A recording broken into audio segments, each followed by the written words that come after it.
If you're a rugby player that is serious about maximizing your development and becoming the best player that you can be, you want to hit harder, you want to last longer, and you want to dominate the gain line for the full 80 minutes and finally be that player that other players hate to play against, then the reality is you have probably considered using some form of supplementation within your nutrition program. However, there is one massive issue.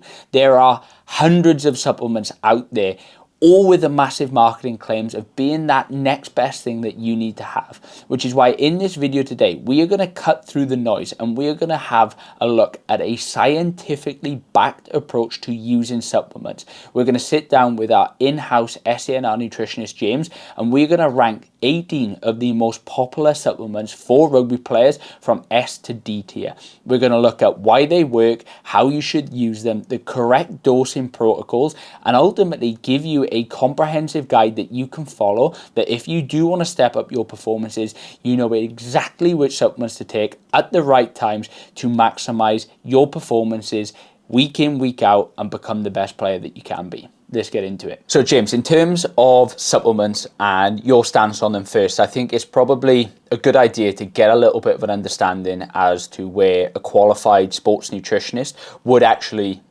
utilize supplements and the role that they have in a holistic nutrition approach, because I have been guilty of just jumping straight in and looking at supplements as the be all and end all of it. But through my years, I've realized that there's so much out there, there's so much misinformation, and a lot of this stuff is pushed by the companies themselves as opposed to the actual research-backed approach and including them in a holistic diet. So James, if you run us through what your stance are on supplements first and foremost before we actually dive into it, so we can get a little bit of an understanding as to who they're for, why they're used, and how we should start to think about this as part of a bigger picture. I think like the first thing is, like, obviously it's in the name. So a supplement is there to supplement your diet. So, you know, to put a percentage on it, we should be able to get maybe 95% of the gains and the benefits in terms of health and performance from our nutrition, from what we eat, the foods we eat, and what we drink. Okay.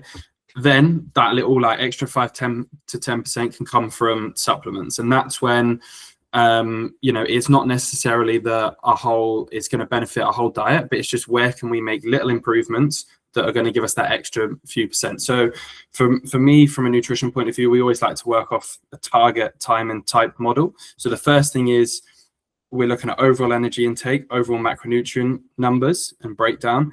That's our target. Okay, so can we hit that first of all? We're going to get most of our nutritional benefits from doing that. We can then look at type. So what are the type of foods we're eating? So we're looking at sort of the type of carbohydrates, complex, simple, type of protein, type of fats, things like that. And then looking at vitamins, minerals, and our micronutrients and how that can provide like that extra benefit.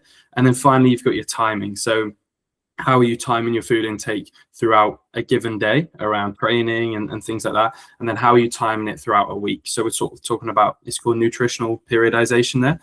And sort of once you've before you've nailed those three things, there's not really a lot of supplements that you consider. As we jump into it, there might be one or two that maybe, you know, they're good to have anyway.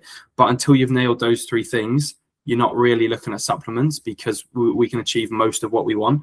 And I think the big focus is we've got this food first, but not food only approach. So as we said, what can you achieve from food? But then there will be occasions where actually you can't quite achieve what you need to from food alone. So that's where it's not just a food only approach. We can then, we do the food first, and then we can start to look at, once you've nailed those three things, how can we introduce supplements to maybe get that extra 5 or 10%. That makes perfect sense. And I think if you want to have a deeper understanding of nutrition, we've got a video on the channel that's going to be breaking down this target, type, and timing model, so you can go and apply that. But the reality is, like you said, that can take you so far. But if you are that player looking for that extra edge, you want that level up, you feel like you've got a lot of the things locked down and you want to really start to accelerate the progress that you're going to make, increase your performance, become an absolute nuisance on the pitch and dominate the gain line, then adding in some supplements around your week, around your games, and around your training is only going to help. So when we're looking at supplements as a whole,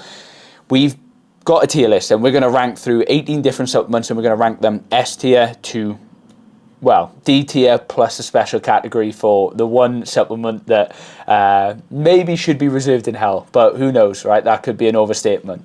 However, before we get into that tier list and ranking those supplements, this tier list isn't just our personal opinion. This tier list is based on scientific evidence, research that backs these things. So James, if you run us through how we've started to categorize what S tier is, what D tier is, and where this has come from, so people get an understanding of this isn't just us pushing a brand that we're sponsored by, an agenda that we've got, or a personal bias. There's actual research behind this. The main thing we used when putting this together is the IOC consensus on supplements, so the International Olympic Committee, and they've put together a lot of work and done a lot of research, and then they've sort of laid out this is this supplement, this is what it can do, this is how strong the evidence is for it from papers and research and things like that. And then if you are going to take it, here are the considerations, because obviously something might have amazing benefits, but if there's also a lot of drawbacks that outweigh that, then you're not going to consider it. So it's not just about the benefits,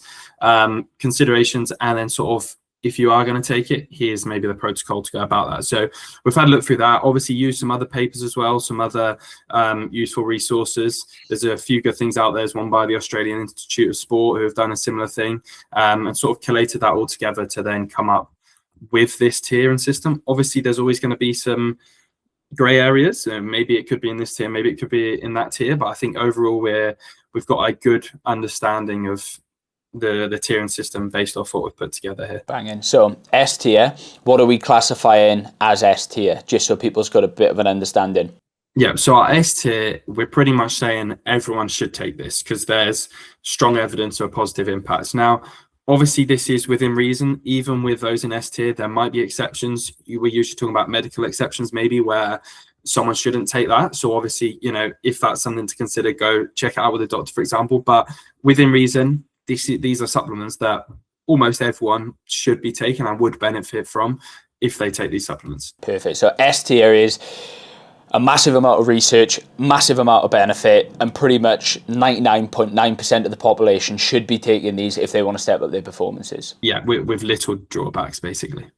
Perfect. And then if we go to D tier, what is signifying a D tier supplement? A D tier, we're basically spinning it around and we're saying almost everyone should not be taking this. There is no to little evidence for positive impact. There's probably quite a few drawbacks from it as well.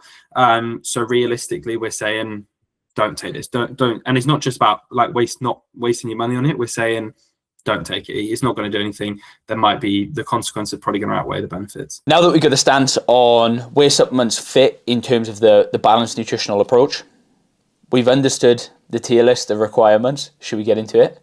Let's do it. Yeah, I'm looking forward to it. I've had a little bit of a look. I've obviously got an understanding of where things lie. So we're going to kick things off with, I think, probably all the rage right now. And I'm going to throw this at you. Nicotine. Talk to me. Okay. So a nice place to start. So nicotine, obviously commonly referred to as snus, really, the most popular way that people take it, placed in the gum. And like you say, it's becoming a big thing, right? So it's definitely a good one to talk about. And for me, the biggest discussion here is performance versus health and the balance of those two. Because like we said, it's not just about the benefits. We've also got to consider consequences, drawbacks. So start off with benefits. There may be some short-term benefits, performance benefits of nicotine. Could lead to things like increased alertness, maybe improve focus, concentration, some like reduced fatigue maybe, which obviously are going to be things that could help you, for example, like on the rugby pitch. So maybe, but if we then look at considerations, quite a few long-term negative health impacts. Obviously, we know nicotine in terms of smoking. We don't need to go into that. Everyone knows the risks of that. You're not getting those risks in terms of lung health with snus, but there is still some impacts possibly on cardiovascular health, quite a lot of oral health complications, and you've still got the issue with nicotine is addictive. So becoming addictive, withdrawals from that if you stop taking it. So there's a lot of long-term health consequences from this. And realistically, the positive impact that you're going to get, probably going to be minimal. And also, if we look at comparing it to other supplements, for example, caffeine, which I'm sure we'll get onto in a bit, you're going to get probably more of the same benefits, but in like a better way and more pronounced from something like caffeine than you are nicotine, probably without the drawback. So overall, if we're looking at it, possibly some short-term benefits, quite a lot of long-term negative health impacts. Would we recommend it? Absolutely not. So although a lot of people are doing it, it's going to go on the D tier because, you know, it's not worth taking. One thing that I will say on nicotine as a whole, I think it is one of those supplements that are becoming insanely popular in the bodybuilding world as well. So not only are athletes taking it and trying to maybe stretch a little bit on performance, you've got bodybuilders that are taking it for some appetite suppressant benefits. But the reality is, like you said, there's so many pros that have very little to no impact versus the cons that have a clear drawback. Like, I know what's going to be more damaging to performance: nicotine withdrawal, and the benefit that you get from nicotine maybe not worth that.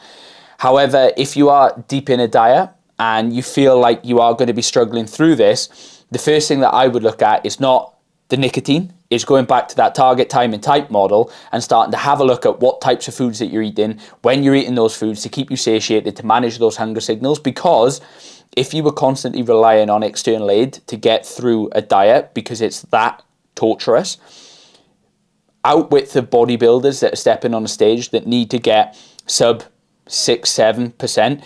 If you're a rugby player looking to drop 5 to 10 kilos, you do not need to supplement with nicotine to offset the diet. You just need a better diet in place. So 100% D tier on this. I'm with you on that one.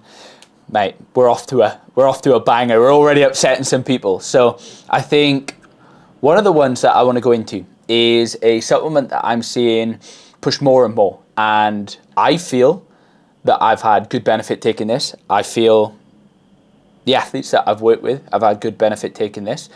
But I don't think people truly understand why or how it's used. So we're going to be looking next up at beetroot shots, aka nitrates, because that is all the rage right now.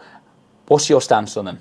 Good one, yeah. So for me, we'll start off with like a little bit of a mechanism of how it works and what it actually does. So the idea here is it lowers your oxygen consumption at a given intensity. So let's say, for example, what that means is you can work at, you know, a given intensity, and it's going to, first of all, feel easier. You're going to be able to sustain that intensity for a longer period without fatiguing. And you're probably going to be able to unlock slightly higher intensity. So what that means for you on the rugby pitch, for example, if you're going to be able to work that little bit harder than you could normally, it's probably going to give you a bit of a benefit for your performance, right? And you'll be able to sustain that longer into the second half, for example. So what you're saying is, when we're looking at nitrates as a whole, if you're a player that feels like they've got a decent conditioning base, they're someone that plays to a high standard, they do a lot of that work, but they still find themselves flagging coming to that 60th, 70th, 80th minute, and it starts to feel hard. Taking some nitrates and being able to supplement that may have a positive impact on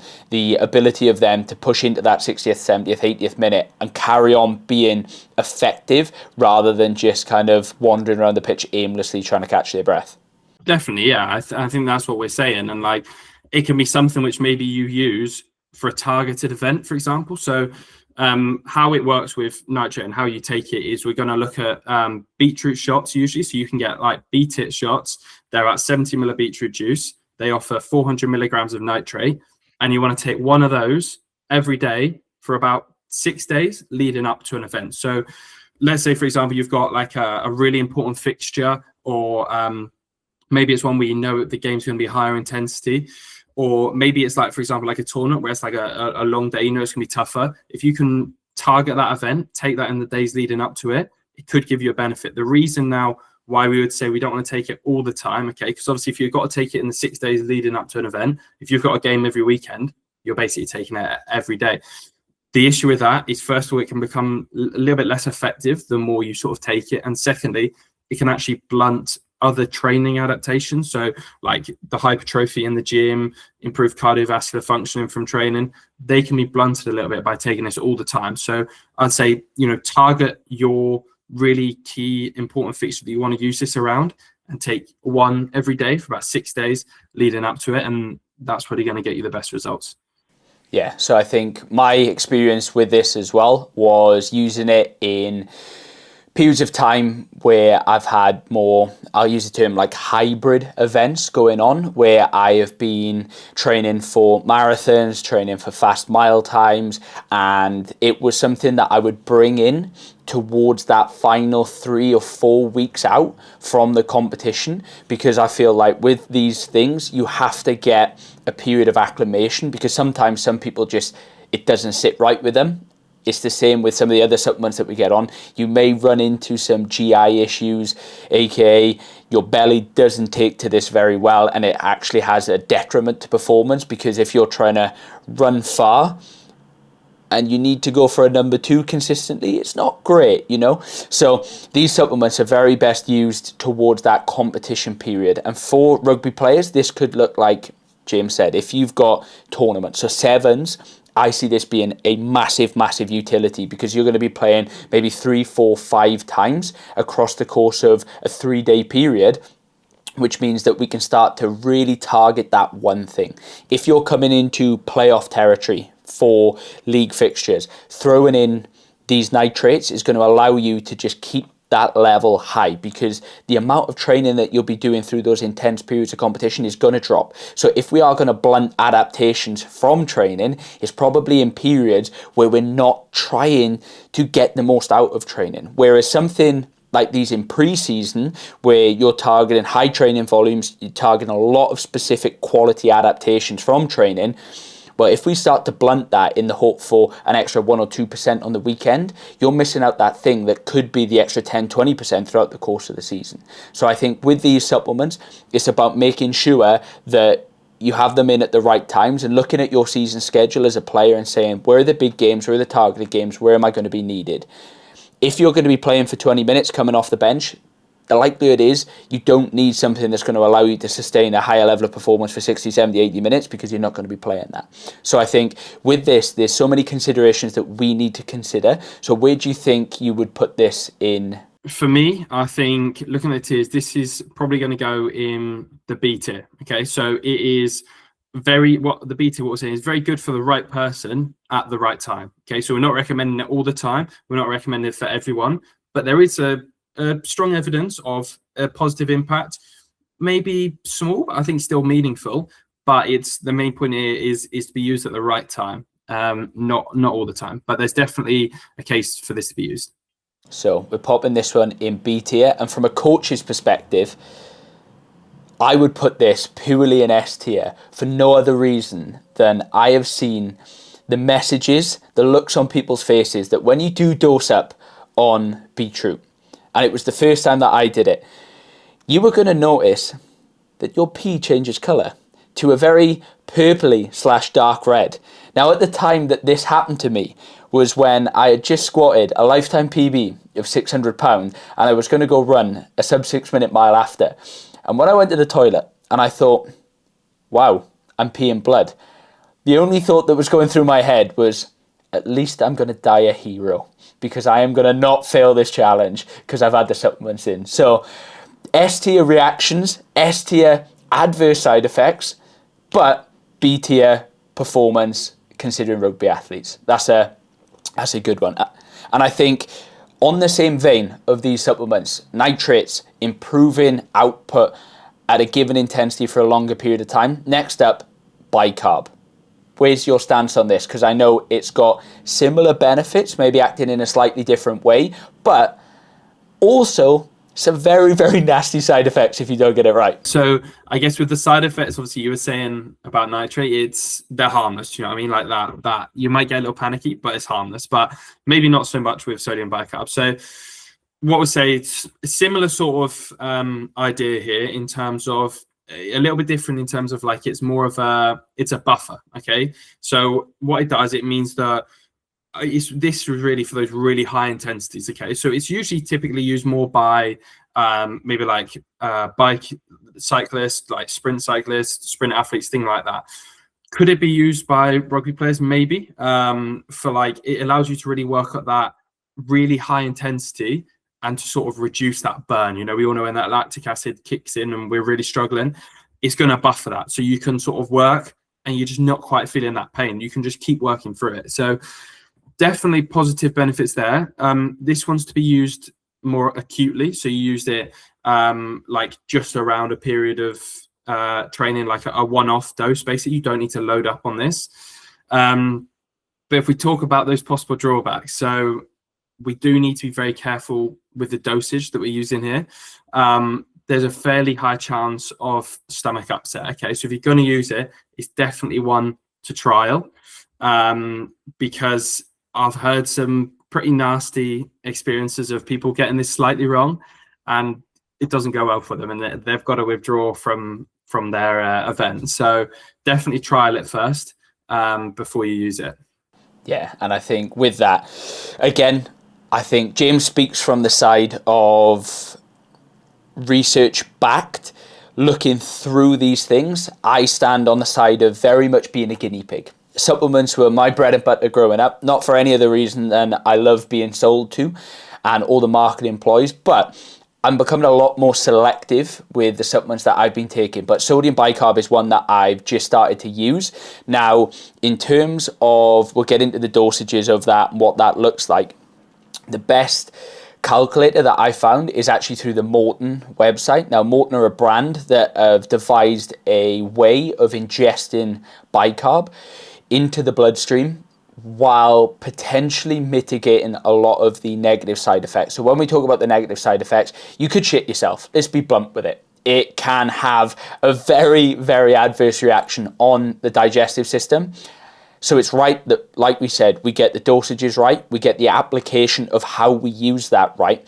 So that Morton has created a solution which you pour your bicarb in, and it's like a gel. You don't chew it, you just swallow it, and the gel is supposed to reduce the amount of upset on the stomach as you're ingesting that. So I have managed to successfully take this throughout my period of competition when I was training for a mile, and like James said, it's that ability to just push through that wall. When you feel like your legs are heavy, there's nothing there, oh, that's slightly delayed and not as bad. So that perception of effort being down allows you to just go harder for longer, which is such a valuable tool at the right times, as long as we don't have that stomach upset. So in terms of how we ingest it, the dosages, can we speak to how players could potentially utilize that? First of all, like, this is one which I think you sort of mentioned is very much almost like trial and error. You have got to see what works for you. But in terms of the dosage that is recommended, I think it's 0.3 grams per kilogram of body weight. Okay, so obviously you can work that out for you,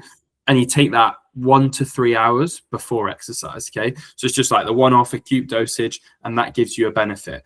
Like you say, the Morton is, you know, we're not like promoting that specifically or sponsor, but that is something that is a lot of work has been done on how to allow your body to digest that. And like the way they've done that is through this coating that means your body can then digest it, and you're going to get less, hopefully, of that stomach upset, which can be quite common compared to, like, because sodium bicarb is basically baking soda, so sometimes people are just dry scooping baking soda and it's pretty nasty. So yeah, with that you go for about 0.3 grams per kilogram, taken 1 to 3 hours before exercise. Obviously there's a little bit of like room for maneuver there, so maybe it's something that you trial, and maybe trial it on like a training day or not so important event. But yeah, give that a go, because there is definitely some clear benefits there if you can get it right. So where are we ranking it? I'm going to put it in the B tier, because once again, it's one of those which there is strong evidence for positive impact, can be very good for the right person at the right time, but we don't want to use it all the time, and there's definitely some risks involved. But it's a good supplement that can give us some good benefits. So we'll go for the B tier. Ooh, see, I would have gone C tier on this. I would have, because if we've got nitrates up there, similar performance pathway, I know the benefits of bicarb.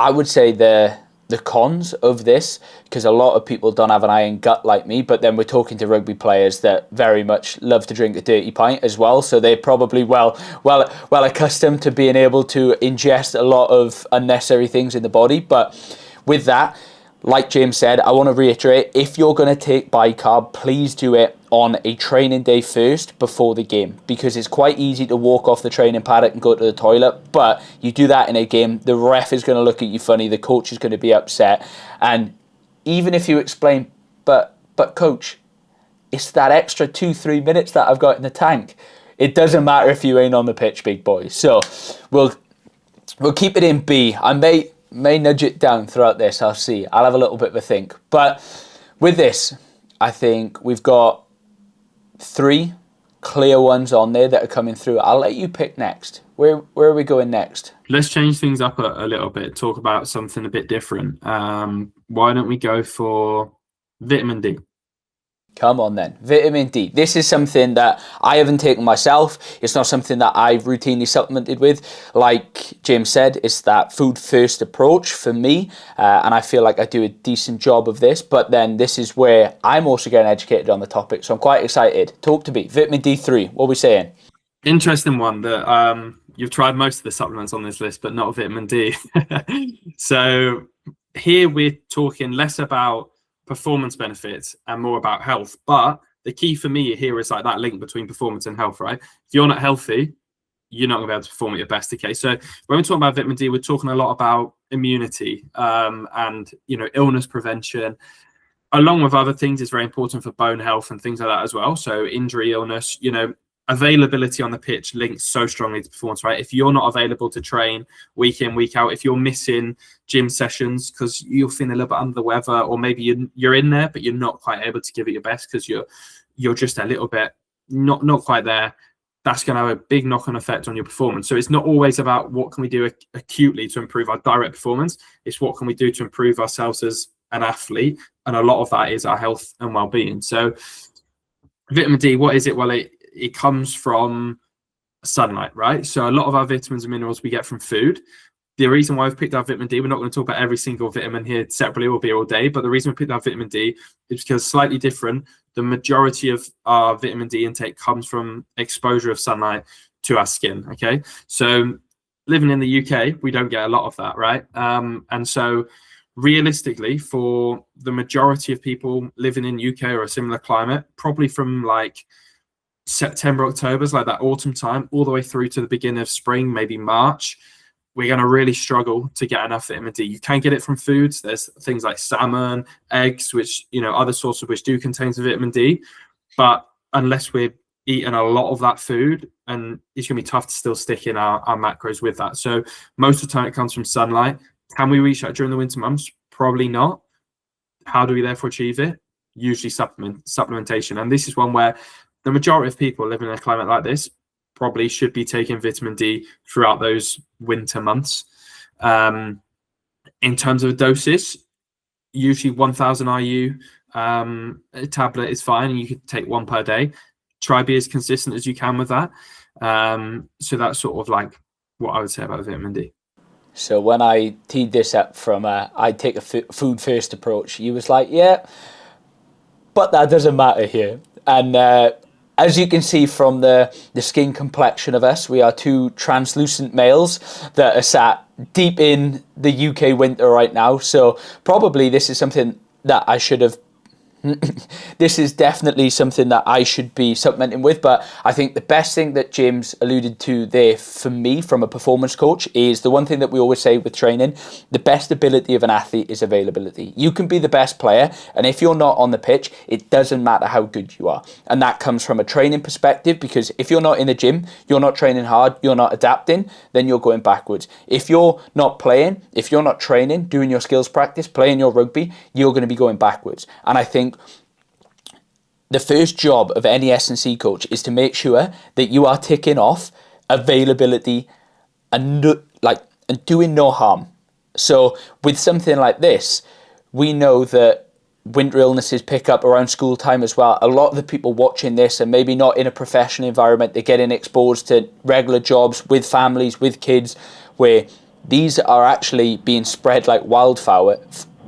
So if you can get to a point where you are preventing yourself against that, I see this to be a super valuable supplement around the non-summertime and into these winter months. So we've got the dosages, we've got the benefits, we've got a very strong, clear positioning on these. Where are they ranking on this tier list?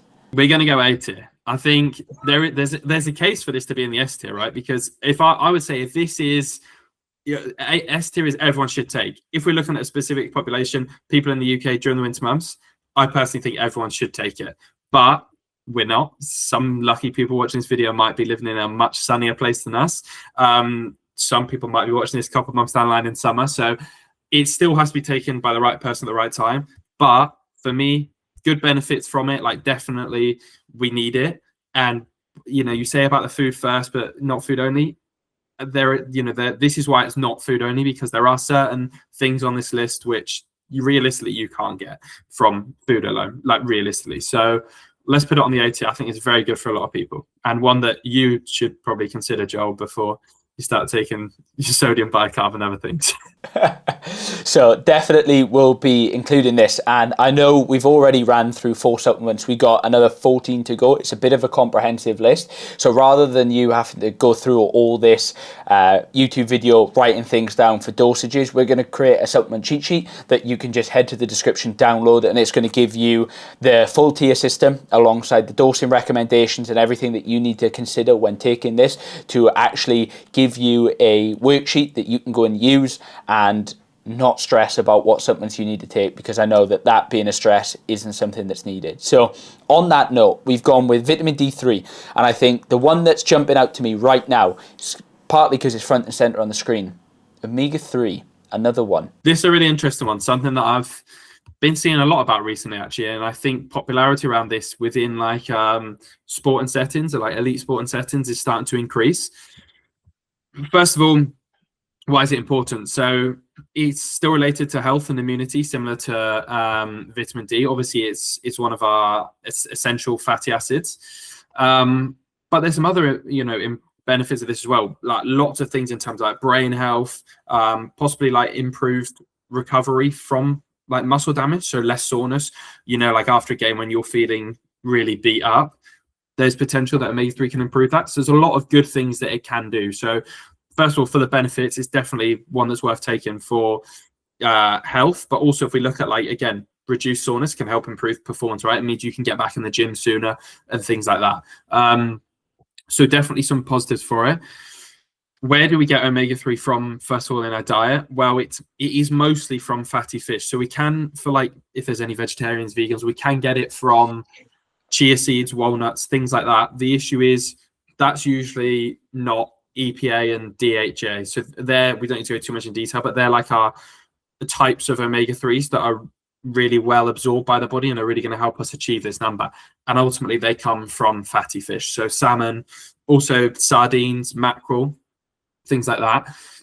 So if we look at, the dosages and whether you should be taking it, the general requirements for omega-3 and recommendations can be met through like 1 to 2 pieces of fatty fish per week. Okay, so if you're having a couple of salmon fillets, for the general recommendations, you should be there. Now, I recently read something really interesting about athletes specifically. This was sort of targeted towards elite athletes, but it was saying that their demands might be a lot higher because of a lot higher training demands, a lot higher stress on the body. And I think the numbers that it said on that equated to about 7 or 8 salmon fillets per week to reach those. So unless you're having salmon for dinner every night, you're going to struggle to reach that. You might be a bit sick, or get a bit sick of it. So does that apply to all these people who are watching this video right now? Maybe not. This was more like an elite, really high demand. But I do think it probably could be somewhere in between for our sort of athletes. So unless you're including a lot of fatty fish within your diet, I think supplementing with omega-3 could be a good option. And that's just a 1 tablet taken per day. So I would say it's got a lot of benefits. Drawbacks pretty minimal. But, first of all, can we achieve it through fatty fish? And if not, let's look at supplementation. Perfect. And I think with this, it's probably very important to note the fact that when it comes to supplements, they can be a more cost-effective way of getting some of these things in. Like you said there, if you're consuming 7 to 8 pieces of salmon, that is an expensive outlay for the majority of people. And I know whenever it comes to these things, supplements are an added expense, but sometimes that added expense can buy back cash elsewhere because you don't have to be as heavy on some of the foods that may bring a price tag alongside it. And I know for a fact salmon is something that I do not consume regularly. It's one of those things that isn't a staple in the diet. And if I do, it's maybe 1 or 2 pieces, 3 or 4 across the course of a week, but then it doesn't feature for a longer period of time until Tesco do it on club card price. And I'm like, yeah, I'm in on that. So with this stuff, if we're looking at this being a cost-effective way as well, I think, of getting this dosage in and the performance benefits, where does it sit on this wonderful tier list? Spent a bit of time. It was between two, and it was between the A tier and the B tier. I think I'm going to go for the B tier, which I know maybe you would think A tier based off what I've said, but for me, first of all, those higher numbers that I said about, that research was within an elite environment, right? These athletes are training like every single day. They're not just training on a Tuesday night, for example. So I still think if you can get a couple pieces of fatty fish in per week, you're probably going to be hitting or getting a sufficient amount of omega-3 to get most of the benefits from that. So the reason why it's in a B tier is because I personally think a lot of people can do that through food, and it can be cheaper, less of a burden, have to remember to take a supplement every day, because it doesn't just have to be salmon. Like I said, mackerel and sardines, you can get canned ones of those, and they're fairly cheap. They're quite an acquired taste, so see how you get on with that. But I think we'll say B tier, good for the right person, but I'm not going to say, everyone needs to take this and we end up with a massive list of supplements you've got to take. I think this one can be done through food, but it's a good one to consider. Perfect. And I think next up, I would love to jump to something that you said at the very start of that, because I feel like one of the things that people may latch onto with omega-3 is recovery. You can train for longer and you can potentially... So I think the first thing that I want to jump into is something that you said at the start of that breakdown of omega-3, which I think people may latch onto, is the fact that you can train more because you're not noticing as many acute issues from high training loads because recovery is a little bit better. And one of the things that I see pushed, and my first experience with this was at the Welsh under-20s level. After every single game, we were given something called NTR. It's a supplement, but essentially it comes down to Tart Cherry. So that's going to be next up on the list. Where does Tart Cherry sit? Is this something that rugby players should be taking if they want to maximize their recovery and perform at their best? Yeah, like you say, a nice little feed on, because I guess the idea of Tart Cherry extract is it's something that you can take which improves recovery by reduced soreness. Okay, so the idea is following, a lot of hits in a rugby game or even like a really tough gym session, you're going to take this. It's going to, the main component that works through is antioxidants, and it's going to reduce the soreness in the muscle. Again, you can get back to training sooner. It's going to have a good impact. So the idea of it is there and it's good. The big thing around this is the amount of evidence. So will it actually do what it says it's going to do, right? If you look on the Tart Cherry extract packet and if you get the benefits of what it claims, I'd say it's going to be high on this tier list. For me, the evidence around it, whether it actually achieves that, is still pretty limited. So for me, when we talk about what can we do post-training or what can we do to improve our recovery post-training, omega-3s, I'd say making sure that we've got enough of those in our diet is probably going to have a better impact. And then secondly, there will be other things that we're going to talk about in a little while around protein and carbs, which they're just going to give you better results in terms of improving your recovery than Tart Cherry extract. So for me, the main thing here is evidence is still pretty low. And for that reason, personally, I would put this on the C tier. Not advised for most people, but if you want to give it a go, there's not many drawbacks from it. So if you want to give it a go, feel free. But for me, you're probably not going to get massive results from it. Probably going to be a little bit of a waste of money, in my opinion. Oof. Interesting. And I think what I mentioned there with it being accessible to us at the Welsh under-20s, that is an elite sporting body. Welsh Rugby, they have funds to develop players at the fastest rates possible. It may not look like it right now, but there is a system in place where they want players to develop at the fastest rate. And I think one of the things that you said that's super interesting there is it doesn't have any adverse side effects. And with limited research, you could take it. And this is where then cost versus benefit comes in. Because again, when it's paid for you, and you just have to scoop it into your bottle, take it up to bed, and think nothing more of it. It's one of those things where you just do it because if it gives you an extra 1%, perfect. If it doesn't, there's no harm in doing so either.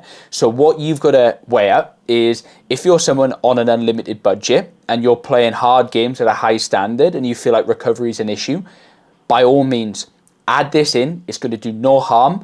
Just make sure that you don't do it all the time, because I think in a similar vein to what we mentioned with the nitrates, it can start to blunt that training adaptation because essentially it's slowing down the inflammation process, and that kind of recovery aspect is something that actually leads to the gains that we get from training. So you don't want to be doing it after every single session, but come a Saturday, you play a hard 80 minutes of rugby, your body's going through 30, 40, maybe 50 collisions, and you've got the money spare to throw into this, then I see it being one of those supplements again that could be used. But I agree on C tier because I think cost versus benefit is one of the things that you have to weigh up with these supplements, and understanding that there are probably easier avenues to get the results. But again, if you've got the money there and you enjoy this supplement, take it if you feel the benefit. Definitely. And I think also when we talk about where to use it, it might be that you have a game or a training session and then you have something else coming up very soon. So it's that quick turnaround. It might be in the summer when you've got sevens. I know sometimes fixtures can come quite quick. So it's where you've got those quick turnarounds. That's when you want to target it specifically to help you recover as soon as you can. And probably not so much like in like a normal training block, like you say, because that inflammation sometimes can be useful and can help us achieve longer term benefits. No, that makes perfect sense. And I think in my brain, rugby players, if you are playing Wednesday and you are playing Saturday games back to back because of this wonderful Welsh weather that we have got, or British weather, wherever you reside, you will probably find benefit in this because the training demand and the training load that's going to be going through your body throughout this period of time is massively high. If we can recover from game to game at a faster rate and maybe stretching a little bit more training that is going to allow us to maintain a level of performance, then I see this being absolutely probably B to A tier in this period of time, because I know for a fact we had people playing 7 games in the space of 3 weeks. That is such a demand. So if you can start to offset some of the negative effects of that, perfect. Now, I think you mentioned there, if we get into protein and carbs. So I feel like we should do a double header on this one. And we're going to look at whey protein, casein protein. First things first, can you give me a difference between what they are so people can understand that they're not the same thing, but they do a similar thing in a different way? Because I remember my first protein order, Optimum Nutrition. I went for the bundle, protein, casein, and I used to take these, and I didn't really know if it had a use. I did it anyway. So if people are watching and they've never heard of casein protein, they've definitely heard of whey protein, give us a little bit of a rundown of the two. First up, both of these contain all of our essential amino acids. So the 9 amino acids that we need that our body can't produce on its own to help build muscle, right? So they're really important, and both tick that off. That's the first thing that we want to consider in terms of like building muscle and muscle health. The key difference comes into the release of those amino acids and the digestion and absorption of those amino acids by our body. So whey protein is absorbed pretty quickly. Okay, we'll take it, it'll get into our system fairly soon, and the body can start using that protein in our muscles to repair, recover, start doing what it needs to do. Casein protein, on the other hand, takes longer. Okay, so it's more of a slow release. So it's similar sort of thing to like carbs in terms of high in glycemic index with the blood sugar spike. It's a similar thing in terms of when we take casein protein, that release of amino acids into our bloodstream or into our muscles, and the digestion and absorption of that take a little bit longer, okay? So it might sort of happen over the course of like 5 or 6 hours rather than whey proteins coming in pretty soon, like half an hour to 45 minutes. So where then can that be useful? Well, if we start with whey protein, you know, a lot of people on watching this video have probably taken whey protein, and I think it's, you know, it's going to be up there. We'll reveal where it's on the tier system soon. But in terms of benefits, we know for sure now that whey protein, as I said, contains all of our 9 essential amino acids. It's a very bioavailable source of protein for our muscles. It's really going to help us with all the benefits of protein, which we don't need to go into because by now we know it's super important for our muscles, hypertrophy, for recovery, a lot of general positive benefits from that, as well as body composition and all sorts of things. So whey protein, definitely a really good one for an athlete to take. In terms of recommendations, well, we look at our overall protein needs. So we usually look at about 1.6 to 2.6 grams per kilogram of protein needed for athletes, especially rugby athletes are probably going to be on that higher end because they're obviously going through a lot of resistance training. They're taking big hits. There's a lot of muscle damage going on, right? So where whey protein comes in is, sure, if we can hit all that through meat, dairy, beans, etc., great. But for example, a 100 kg rugby player who's trying to hit that higher end of 2.6, 260 grams of protein is a lot of protein, right? And it's going to be a struggle to get in throughout the day. So at that time, can we supplement it with whey protein? Sure. If that's what's needed to help us hit our goals, absolutely. Casein protein, where that comes in, why would we use that rather than whey protein? Well, because of that slower, longer release of amino acids, we want to use that if we're entering a period of time where we know we're not going to be eating protein. When is that? Usually overnight, right? That's the longest period of time throughout the day where we go without eating protein. So it can be a really useful sort of like pre-bedtime tool. I wouldn't say we need to use it all the time, but let's say if you've had a really hard training session or a rugby night game, for example, where our recovery overnight is going to be that little bit more important, casein protein as opposed to whey protein can be really useful during that period. Does it have to be a supplement? No, we can get that from food. So dairy, usually like milk, yogurt, cottage cheese are all high in casein. So it doesn't mean that you have to reach straight for the casein protein. It could be that you have those foods, prioritize them before bed. But I would say that, yeah, so that's sort of like a little bit of an overview of the difference between whey and casein. So in a nutshell, whey protein is the simple carb of the protein world, where it's fast digesting, it's easily accessible by the body, and if you are generally consuming a lot of protein throughout the course of a day and you've got a high frequency of feeding window, then whey protein is probably going to be that one that you can just kind of keep that protein turnover happening. Whereas the casein protein is the complex carb. It is the one that is going to sit in the stomach. It's going to be a slower digesting release of that protein source, which means longer periods of feeding windows, you want to try and strip that back. So the good news is when I first bought this at the ripe old age of 15, I consumed it correct. I'd have my whey protein after my training and I'd have my casein protein before bed. Now, I think where I see the utility in this for a rugby player standpoint is a lot of the time, if you travel quite far to go to training, Tuesdays, Thursdays can be quite long. You may finish at 8, 9, 10 p.m. depending on who your coach is and how much they love extras.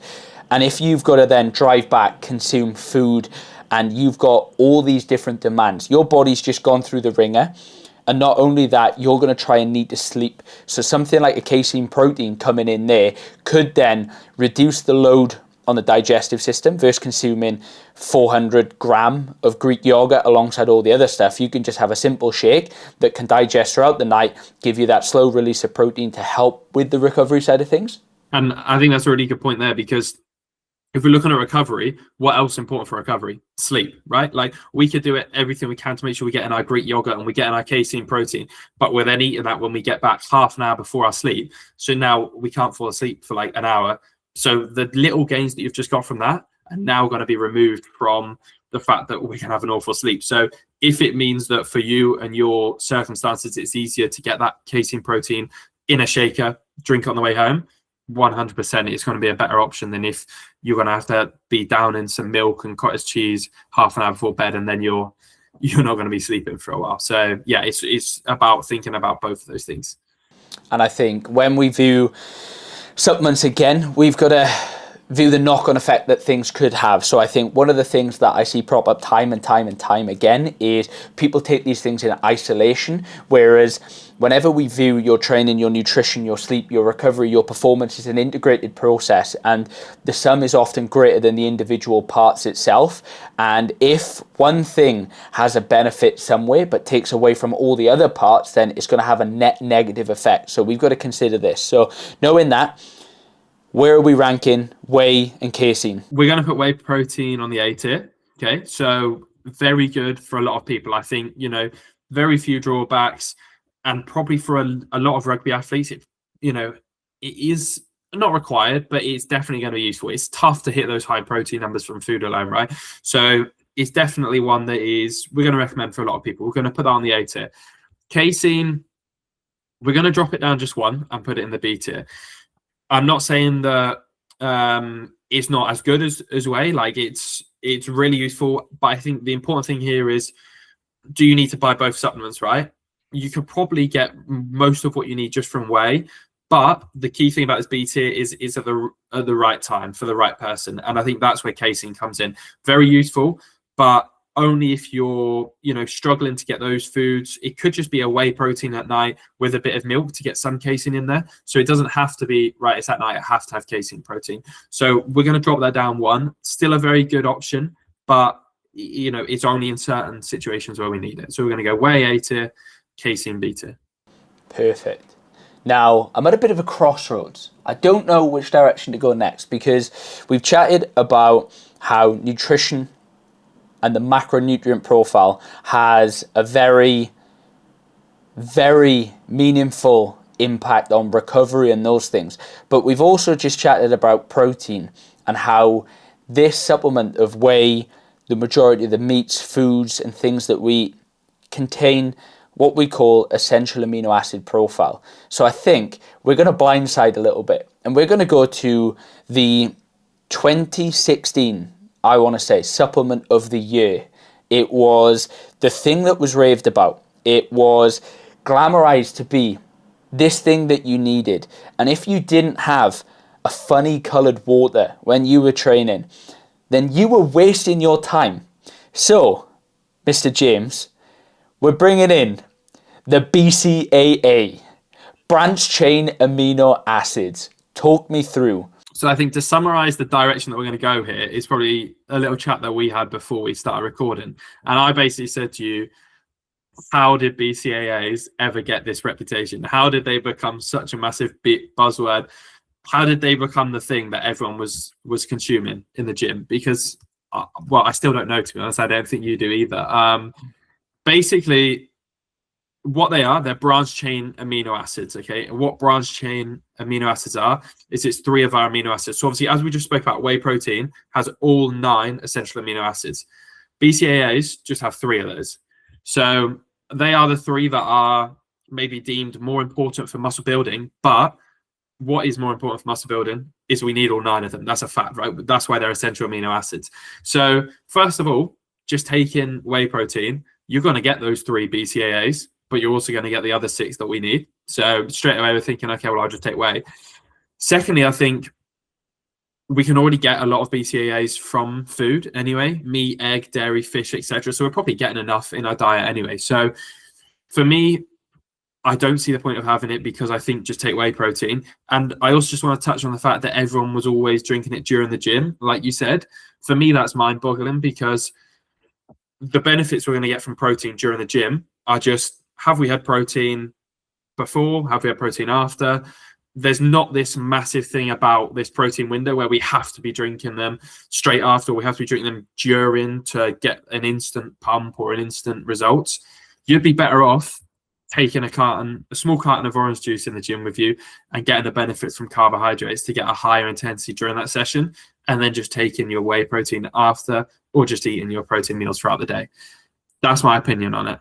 I think you can probably ascertain what tier we're going to put this on based on that, and you can introduce this lovely new tier that you've designed as well. Perfect. So for me, these hold a very,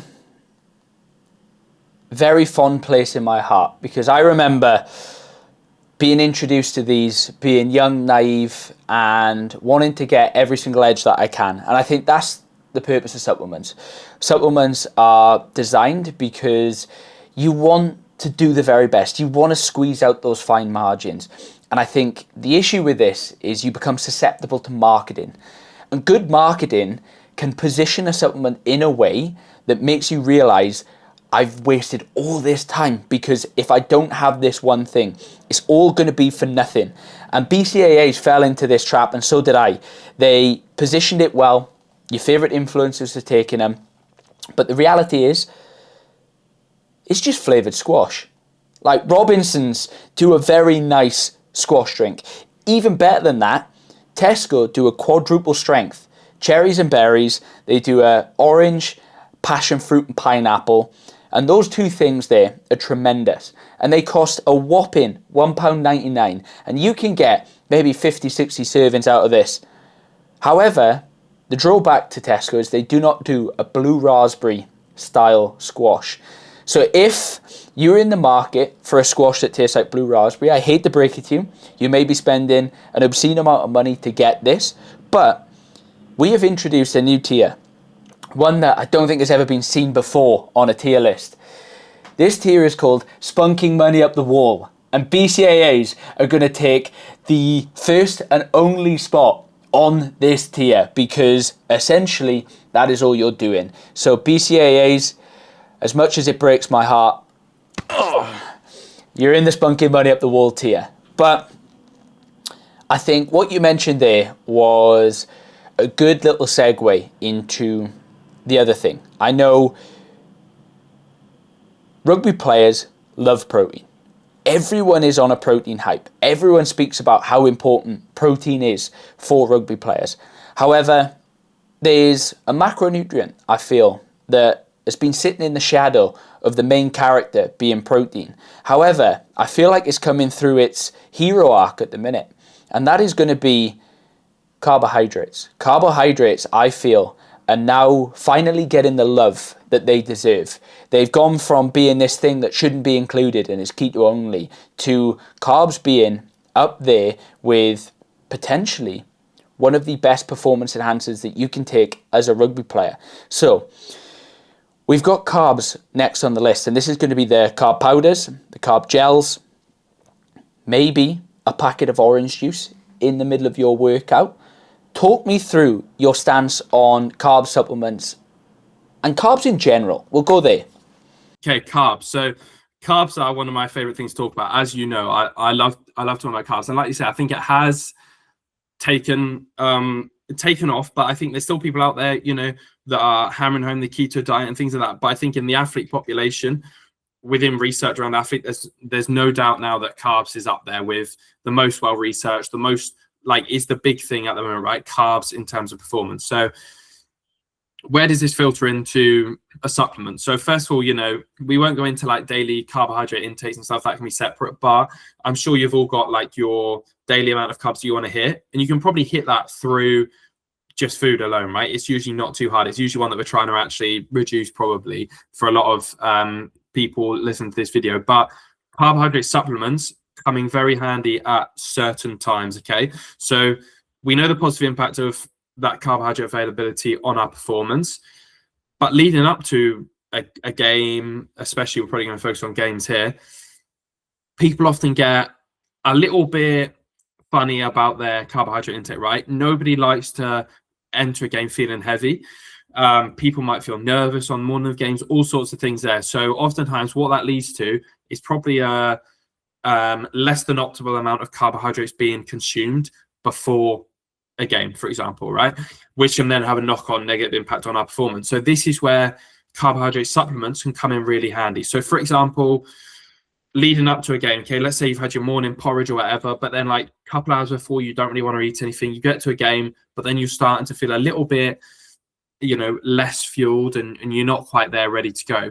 what can you have at that time? It could be food, it could be a banana, it could be sweets, for example. But that's where maybe something like, for example, an energy gel can become really handy. And the reason why is because it's fast to be digested, and it gives you those carbohydrates that you need without having to worry about it filling you up too much. Don't get me wrong, some people can still get stomach discomfort from that, so it's definitely something to trial, but it can be one that's really useful. Okay, I think most of the time beforehand we probably can get it through food, but probably even more so during a game. That's where it really comes up into its own now. So let's say you're in the 60th minute, you're really starting to now deplete those carb stores, you've not got a lot of energy left. Someone's not going to be launching a banana or a pack of Tang Fastics onto the pitch, right? But we see it all the time when watching sport.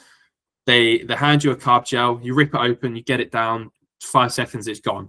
Boom, there's your carb supply now for the last 20 minutes. So I think, yeah, it can be used beforehand, but where it's really really useful in terms of carb gels is that 60th minute, maybe at halftime, where you need that quick supply of energy, and it's just simple. It's practical, right? Practicality is a big thing here. In terms of, like you mentioned, other things like, for example, you can get carb bars, carb chews, carb powders, which you mix into water. These are probably more useful for our endurance athletes. So maybe someone who's doing a marathon, someone who's doing a triathlon, things like that, where it's long periods, we really need to get high amounts of carbs on, but we need easy ways to do that. That's where those are going to come in. For our rugby athletes, we're probably looking at a gel is probably the most that you sort of need to go in terms of carbs. But that can be really useful there, I think, yeah, during that second half. Perfect. And I think my experience with carbs is, obviously, I've said the endurance style background I've got. That's making me sound like an endurance athlete, but I've done 2 endurance style challenges. And the one thing that you hear in the endurance space is it's a fitness challenge first, an eating challenge second, because the volume of carbs that you need to hit is substantially astronomical compared to any other macronutrient profile, purely because of that energy. And the way that I want you to view carbs is like your fuel tank. Now, if you was to go on a long drive, you want to fuel that car up to the very top to make sure that you can go for as long as possible. And you never want to get down to empty, because if you get down to empty, you break down. And that is essentially you coming into that 50th, 60th, 70th minute without ingesting carbs, if you are working at an intensity that is high enough. So the goal of these is those little pit stops that you take along your long journey to top that car back up to as close to full as possible, and routinely do that. So when you're doing Ironman, for example, where you're going to be exercising 12, 13, 14 hours, you have to routinely do that throughout the race to make sure that you never hit that critical drop-off point. And that isn't completely empty when it comes to sport. That is maybe 30, 20%. If you dip below that line, you bonk, you're done. You cannot sustain. So something like rugby, you may be able to muscle through, but the reality is, why would you run the risk of impeding performance when you can take on a simple carb powder? Now, carbs themselves also become super valuable in the build-up match day -1. And if you want us to do a full video running through how to structure the perfect carb load for rugby players so that you can come into game day with full fuel tanks, so you can perform for 80 minutes, dominate the game line, and become the best player, we will get James back on to run through this stuff, because I think it is super, super valuable. But that being said, my affinity for carbs is there. Where are we placing carbs on this tier list? For me, I'm going to put this on the B tier, okay? It's up there with the best supplements. I think the reason why it's not on the A tier is because I think for rugby athletes, you can hit most of what you need to through foods. If we were talking here about endurance athletes, it's on the S tier. Like, you've got to take it. Like you say, those long duration events, there's no way you're making it through without them. There's other stuff around multiple transporters as well that come in, like, you've got to take it. But I think in general, looking at it, we're going to go B tier. It's very good for the right person at the right time. Like, not many drawbacks apart from just, again, making sure you get used to it, so you don't have to take a trip to the locker room during the 70th minute. Other than that, very good. So I'm gonna put it on the B tier. Perfect. So yeah, I think again for me that could go in A tier it could go in S tier. And I think a lot of these supplements, you can argue your stance on them, because depending on who you are, they'll have such a performance benefit based on the scenario that you're in, and kind of ultimately the usage and the reason for using them. But again, like you said, the majority of the food that you're going to get throughout a carb load, or the majority of carbs that you're going to get throughout a carb load, should come through food. And this is that extra supplement in that very demanding game that you've got.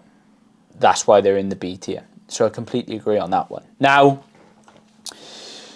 I think talking of sustaining performance, carbs being that fuel still, one of the other ones is hydration levels. Hydration levels are something that are widely talked about now, and supplements are being pushed for every single company, and all I'm seeing is targeted subs for electrolytes. Talk me through your stance on electrolytes, where they're at, what they're useful for, but most importantly, should rugby athletes be taking electrolytes? This is a really good one to talk about, because again, I do think it's very clever in terms of the marketing here. Not quite on the same level as BCAAs, but I think it's very clever in terms of a lot of the benefits that electrolytes claim. You know, if you grab an electrolyte or have a look online, and it will claim to do all these things, like it literally claims like improve your energy, improve your focus, blah, blah, blah. I think a lot of those, ultimately what they are just benefits of being hydrated. So they're not benefits directly of taking these electrolytes, they're just benefits of being hydrated. So the question then becomes, do we need electrolytes to maintain hydration, to be, you know, well hydrated? And for me, most of the time, probably don't. I think, first of all, the main reason why a lot of people are underhydrated is because they haven't taken on board fluids, right? So if we just quickly like give a base layer of knowledge to this, to be well hydrated, you need enough fluids, and then you need an appropriate balance of electrolytes, okay? Those two things is what helps us become well hydrated. If we consume too much fluid and not enough electrolytes, we're going to be dehydrated. Likewise, if we're not consuming enough, or we're not going to be optimally hydrated. Likewise, if we're not consuming enough fluid, but we're consuming too much electrolytes, we're not going to be optimally hydrated. So we need both, and we need a nice balance. So for me, the thing that lets most people down, the thing that lets most people down is that they're not consuming enough fluid more often, rather than they're not consuming enough electrolytes. The important electrolytes we're going to look at, there's lots, but the important ones are like sodium is number one, then also like potassium and calcium and things. But if we look at sodium, what is sodium? It's salt at the end of the day, right?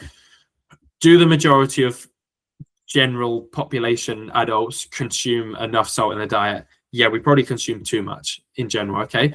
There are exceptions to this, and this is what we can talk through in a second around when electrolytes are useful, but the majority of people are already consuming plenty, if not too much sodium in their diet, okay? So what you're then doing by supplementing electrolytes is you're basically just adding more sodium along with other things to what is something that you're already consuming too much of. And there is obviously health risks with sodium long term in terms of blood pressure and things like that. But for me, it comes down to basically, do you need those electrolytes to be well hydrated? Personally, the majority of times, I don't think you do. I think you need to drink more fluids and just ensure that you're consuming enough salt, which most of us do, but also things like potassium through bananas and other fruit and veg and other foods, and then calcium as well. If you're consuming a well-balanced diet, you're probably getting enough of those. As I said, there are times where I think they are really useful, and those times are when, first of all, you've got a quick turnaround, okay? So let's say there will be times when you are dehydrated. Following a rugby game, for example, training session, maybe you probably are a little bit dehydrated, you've sweated a lot, you've lost fluids, you've lost sodium, you've lost electrolytes. If you've got a quick turnaround, it comes back to what we were talking about earlier with the recovery with the beetroot shots. If you've got a quick turnaround and you've got more of a need to quickly return to that base level of hydration, then I think electrolytes can be really useful. Drink a lot of water, have an electrolyte, you're going to return to hydration quicker.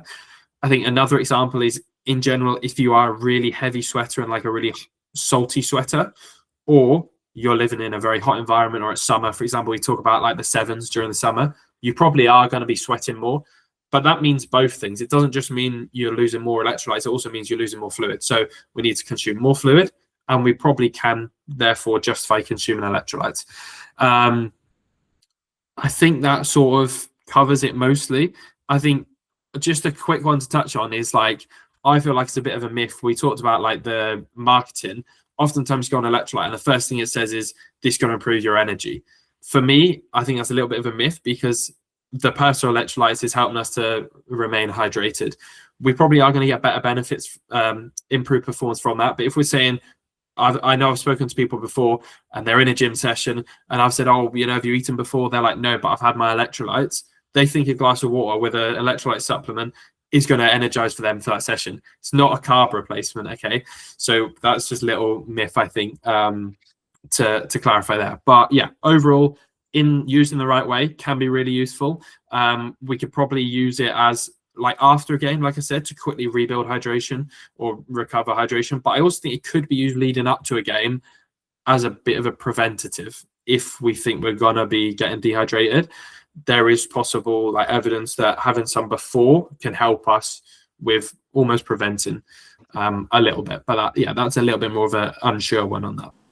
Perfect. So what you're saying is electrolytes for the majority of people are misused and overconsumed. We get enough of the main electrolytes from the tablets that we use in food, and the majority of the time people should just focus on hydrating more through fluid rather than the salt packets. But if you are going to go into periods of intense exercise, as a preventative measure before, you could look at consuming some to maintain hydration levels. After, you could use some to ensure rapid hydration, and this is going to be more for back-to-back competitions in hot, humid climates. But going in for your Monday morning gym session, banging some electrolytes isn't the answer to the superpower of performance that it's marketed to be. Yeah, 100%. I think exactly as you've wrapped up there, it's spot on. And for me, the one that really stands out here is those sevens tournaments, right? I think this can be a really useful tool during that summer period. Like you say, on a normal morning throughout the winter, things like that, probably not so. But I think, yeah, for a summer tournament, is a good option to have. Where are we ranking it? We're going to go beta, just because there's not enough to justify it to say most people should be taking this, but there's certainly enough to say that used in the right way at the right time, it's going to be good, and few drawbacks as long as we're not consistently over consuming sodium, which if used in the right way, you're not going to be. Okay, I'll put it, I'm going to have to override. I think it's going to go C tier, purely because the misapplication of it has made me think that if less people took it, in my opinion, nothing bad would happen. And I think, yeah, I've been sold to one too many times, James. I'm sick of it. So, talking of this, we mentioned how we're going to put 3 supplements together, I think. Or we're definitely going to put 2 supplements together here, right? Now, we spoke about the timing of protein, the timing of carbs, and then we just mentioned electrolytes coming in as a almost pre-workout style supplement. So we are going to move to one of my favorite things on this entire world, and that is caffeine.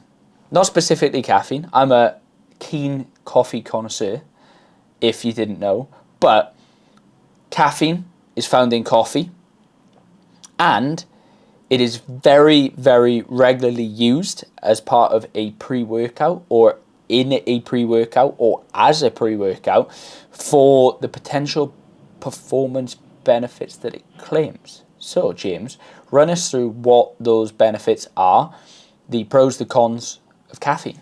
So for me, first big benefit of caffeine is going to be increased alertness. Okay, and I think that's a really big one that can show up in quite a few different ways on the pitch in terms of rugby performance. Yeah, I think with that, it's one of those things where pattern recognition is one thing. And I think caffeine and that increased alertness can help with processing speed. So the way that you're reading the game and the patterns that you're seeing, if you can recognize them at a faster rate, you can be at the right place at the right time, meaning you can do the job that you need to do. And I think that works both in reading the game, that works in attack, that works in the defense. You're always in the sport of rugby looking for those trends, looking for those patterns, because ultimately rugby is an 80-minute sport that has a large lean in on the technical and the tactical. So your ability to recognize those patterns, select which skills you're going to use to then perform them is super, super useful.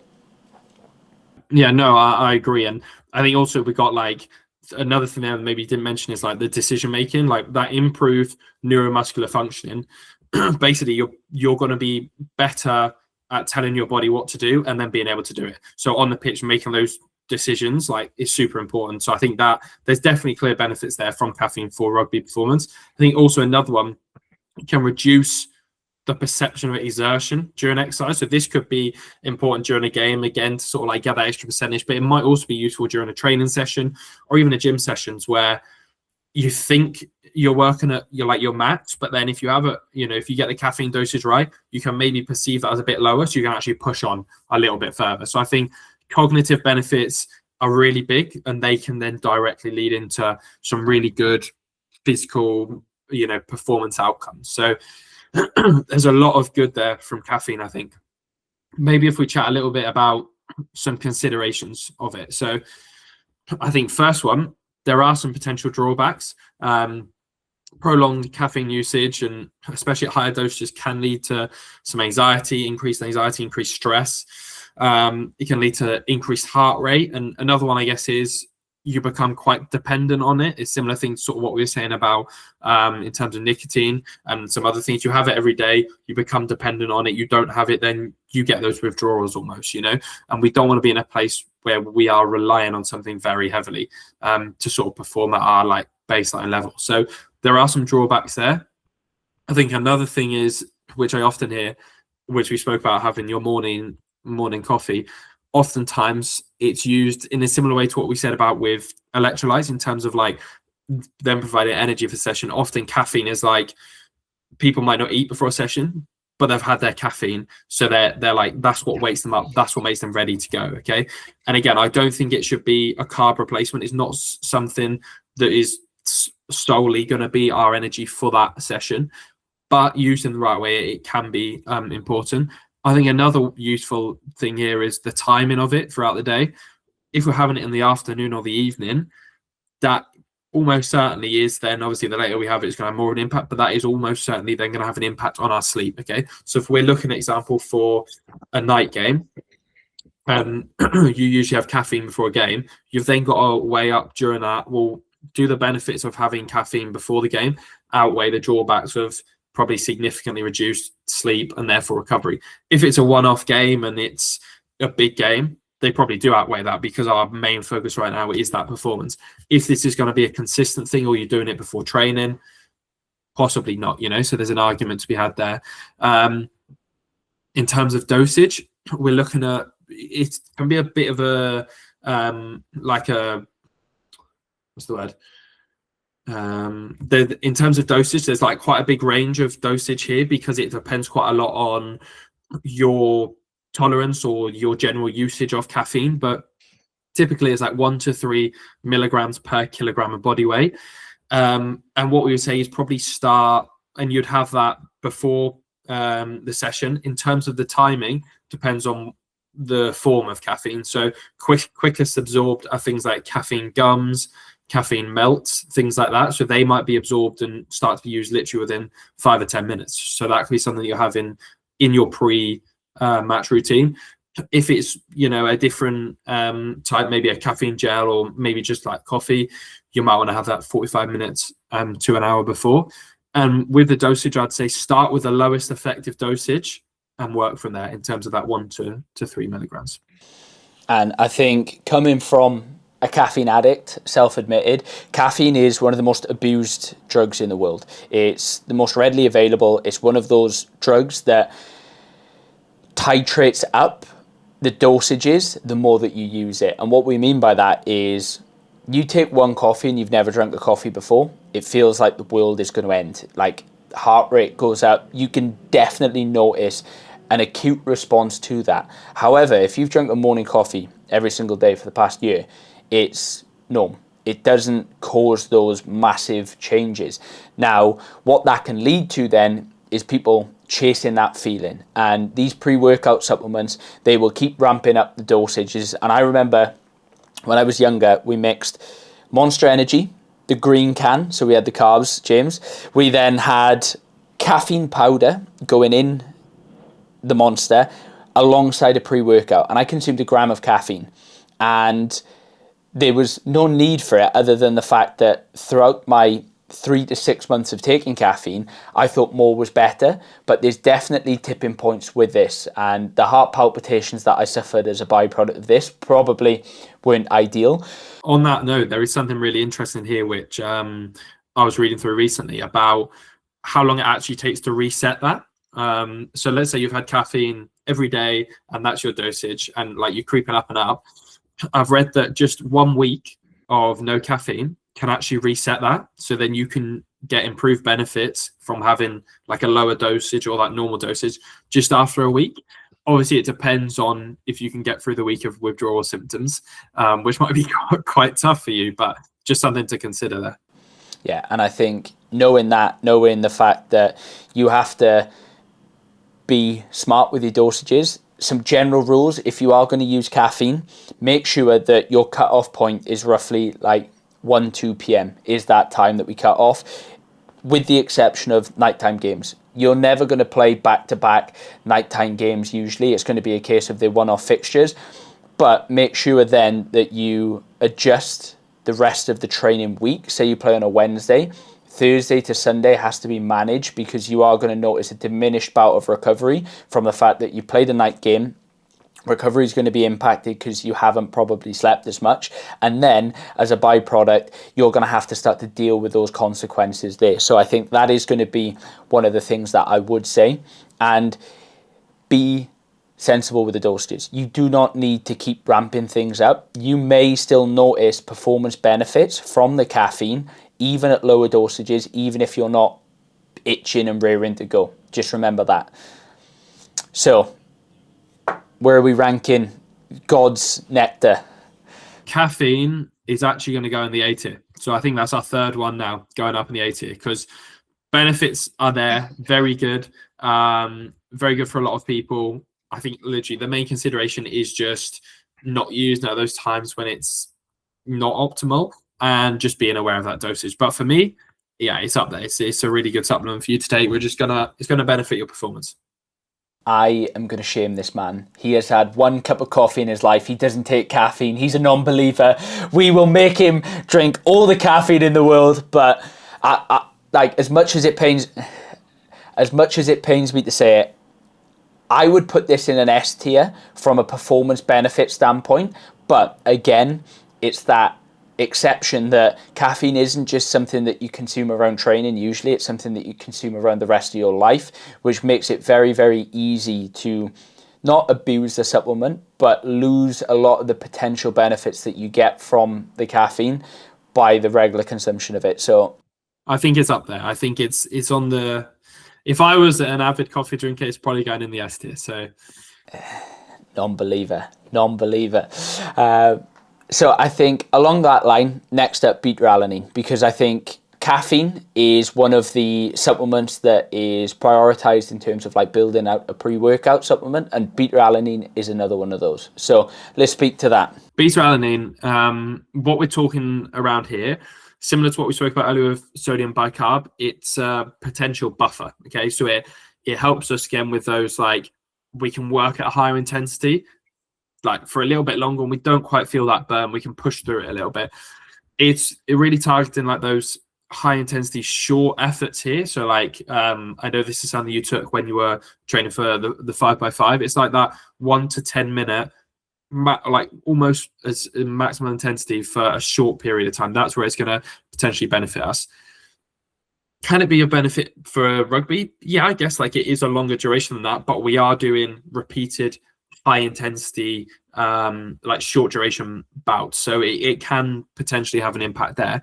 But if we talk about maybe some drawbacks of Beta-Alanine, one of the main ones is this tingling that you can get. Okay, and it's something which I think is quite common. So you take it, you start getting a little tingling in your fingers and your toes, and that can typically be reduced or maybe completely prevented by taking smaller dosages. So we'll talk about the dosages a little bit in a minute, but I think, Joel, you've had a little bit of an experience of this in the past. Yeah, I think like caffeine, it's one of those things where a lot of these pre-workout supplements will up the dosages of these specific supplements because they have a acute effect. So what we mean by that is when you ingest a load of caffeine, you get a big heart rate response, and that's almost felt, and that can sometimes be deemed the making of a good supplement. And Beta-Alanine is one of those, where some of the supplements you will take, you ingest, and you want to rip your face off. All you can feel is like there's an absolute bee's nest on your face, and you just want to rip your skin off. And the thing is, when we look at these supplements in isolation, James is going to get onto how we can split the dosages of this. However, when it's as part of a pre-workout blend, then it can sometimes be very hard to actually get the right dosage for the right person at the right time, because they're all made with either proprietary blends or preconceived amounts per serving. So when we're talking about these supplements, we're talking about these in isolation as part of the supplement protocol, not as part of a pre-workout mix, which is going to be too hard to get into because they all have different things. So how do we then mitigate the need to rip our face off? First of all, in terms of the dosages, typically we probably take, it's not something we want to be taking chronically all the time, right? It is something that you'll take every day. But again, you'd use this around targeted periods. So have you got like an upcoming event that you really want to like peak for, and you want to do everything you can to get those extra 1%, like was the case with you?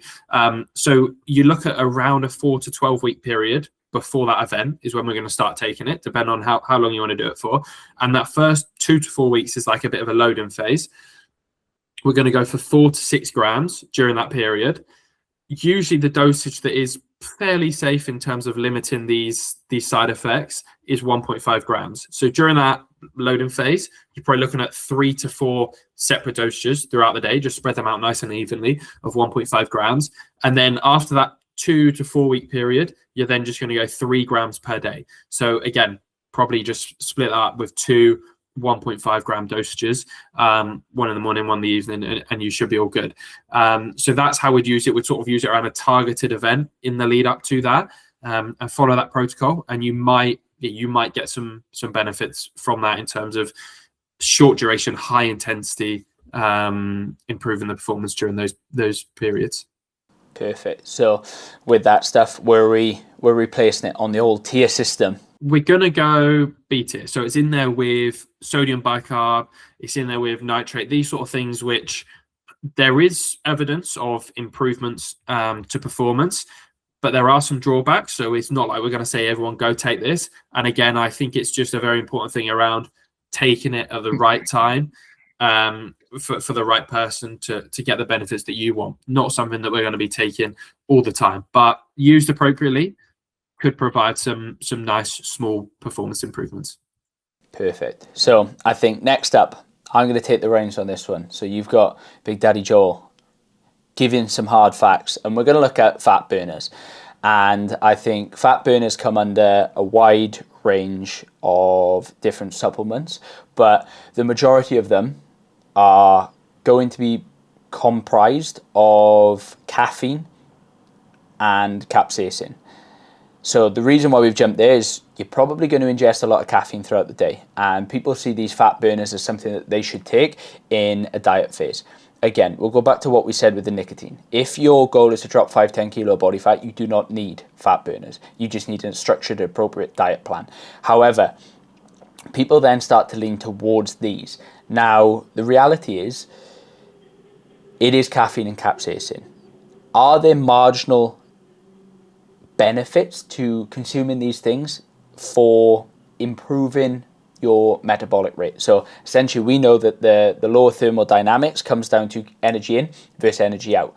If we can slightly start to manipulate that energy out by adding some supplements in there, that is the thought behind these fat burners. However, with them being caffeine, with them being capsaicin, essentially you're drinking a load of coffee and you've got a curry sitting in your system with none of the nice taste, and you're just getting the spice from that.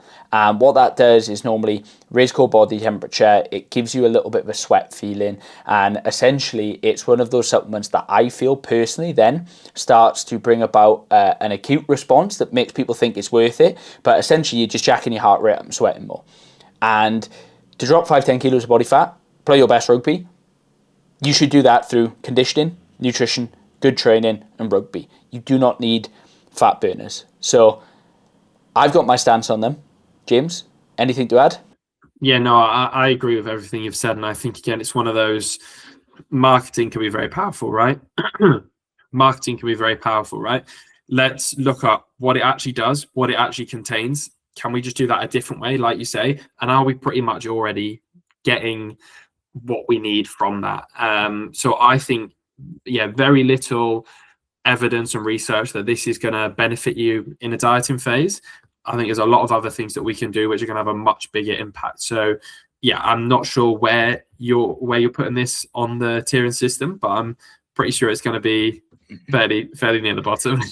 I think if we've got nicotine in D tier as one of those supplements for some maybe performance benefit, but definitely there's a fat loss element to it, and the cost of nicotine versus the cost of Thermobol and the cost of other fat burners, I think you're spunking money up the wall, brother.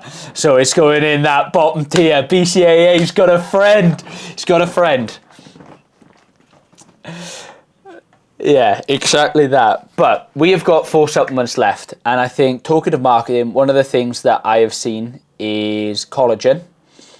We're going to dive into collagen next. We're then going to go for multivitamins after that. And we're going to lump the greens powder and the multivitamin tablet together. And then we've got the lonely creatine that will be left. So marketing wise, collagen is also one of those supplements that I feel is starting to get a little bit more popularity at the minute. What's your thoughts? Basically, if we start with the basics, what is collagen? Well, collagen is a protein. And it's, if we talk about amino acids again, like we've been talking about, it's high, it's specifically in those some of those amino acids that are crucial for connective tissues. Okay. So here we're really talking about tendon, ligament, joint health, things like that. Okay. Generally, we will probably get, if we're doing the right things with what we've spoke about already. So protein intake, whey protein, if you need to help meet that, and we're getting enough essential amino acids, we're probably getting enough of these amino acids that are crucial for connective tissue health already in our diet. Okay, so in general, it's not like we need to have this for that connective tissue health. We're generally getting that. However, I think there are some situations where it can be really helpful. So let's say, for example, an injured athlete, I think it climbs up the ladder and all of a sudden it's on our radar. If they've got like a tendon, ligament, etc., bone injury, okay, collagen in that situation is probably going to be, it's not like you have to take it, but it's going to be on our radar as we should really consider taking collagen here. It's going to help with that recovery period, help to just improve that tissue health and get us back to where we need to be faster, and probably like get us back to a healthier position. So for someone who is injured, can be really useful. But also maybe if we start to look at some trends of people who are getting these injuries quite commonly, maybe could it be a preventative measure? Possibly, yeah. So it could be one where if you're someone who's often getting bone-related tendon, ligament injuries, let's have a look at maybe, are we getting enough collagen in our diet? It could, first of all, just be like you're not getting enough protein, but are we? And then if not, maybe it could be something that we can start to use a bit more of a regular supplement for that person. There's quite an interesting piece here around how to take it. So connective tissues have quite poor blood supply, okay, and that's obviously how we can get amino acids into that tissue through the blood. So if the blood supply is poor, uptake of those amino acids is going to be relatively low, okay? So if we just take this, when we're just sitting here right now at our desk, maybe we're not going to get as much use out of that collagen as we could, okay? So how can we improve that blood supply? So how can we improve that blood supply? We can do that through exercise. So exercise sort of unlocks this a little bit. It sort of gets the blood flowing. So now all of a sudden we're in a state where almost that tissue is like ready for that amino acids. Okay. So if we then fire in some amino acids, it's like a bit of a double whammy. The connective tissue is ready for it, and now we're giving it the amino acids. So how can we actually use this in reality? You know, how practically does this work?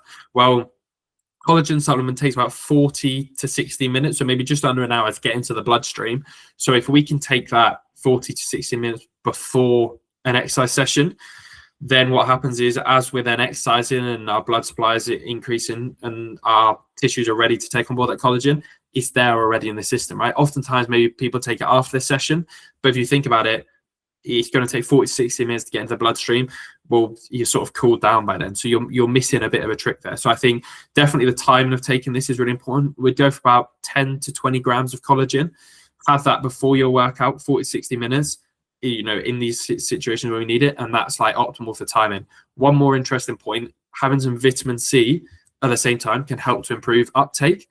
And for me, how that looks, orange juice, high in vitamin C. It's also got carbs. It can almost be like a triple whammy here. We're improving our performance in the gym by having carbs. We're improving uptake of collagen. We're then in the gym, boom, blood supply, go. So I think that's sort of like the pro.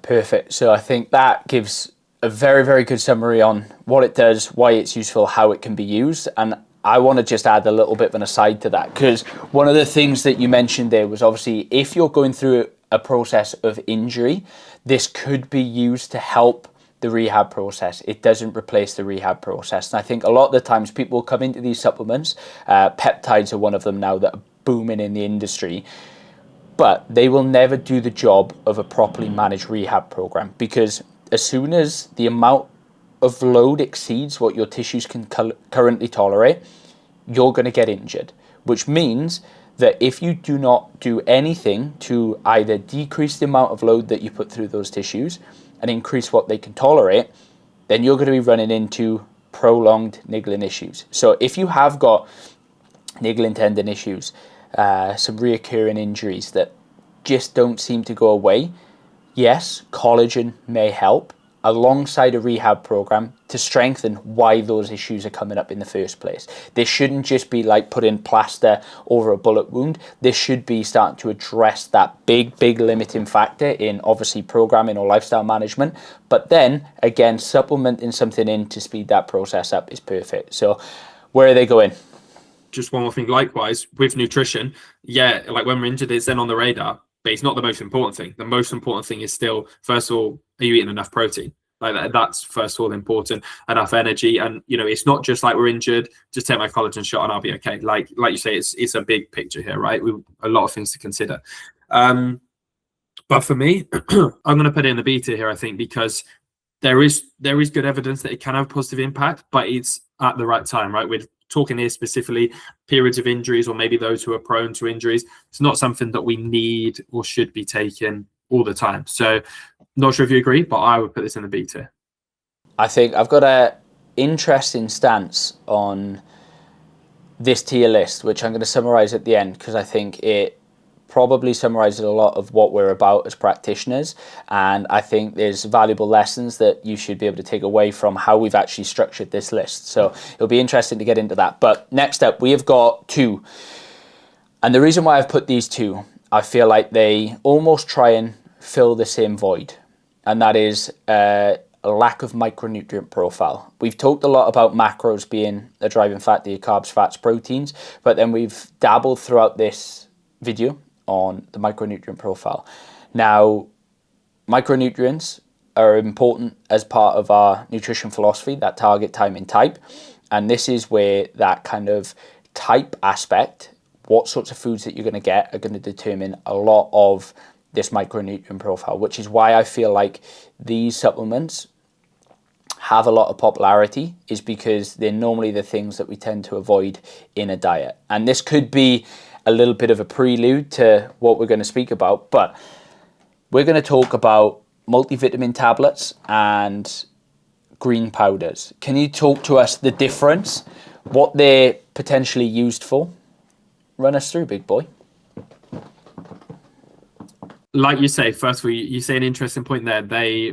I think one of the reasons why they're most commonly used is because it's a bit of an easy way out to avoid your fruit and veg, right? Pretty much. So when we're talking about vitamins and minerals and green powders, what we're talking about here is, again, more health. But obviously, as we've already spoke about, health can lead into performance. There are some examples also where vitamin and mineral supplements have a direct impact on performance, which we'll get to in a second. But first of all, I think the main benefit of using a vitamin, mineral, or greens powder is it's useful for deficiencies, right? So if somebody knows that they are low in vitamin B12, for example, then you've done that, you've tested it. Yeah, it may be useful for a period to have a vitamin B12 supplement to help regain that, get back to a good level, and then let's see if we can achieve that more consistently through your general nutritional intake.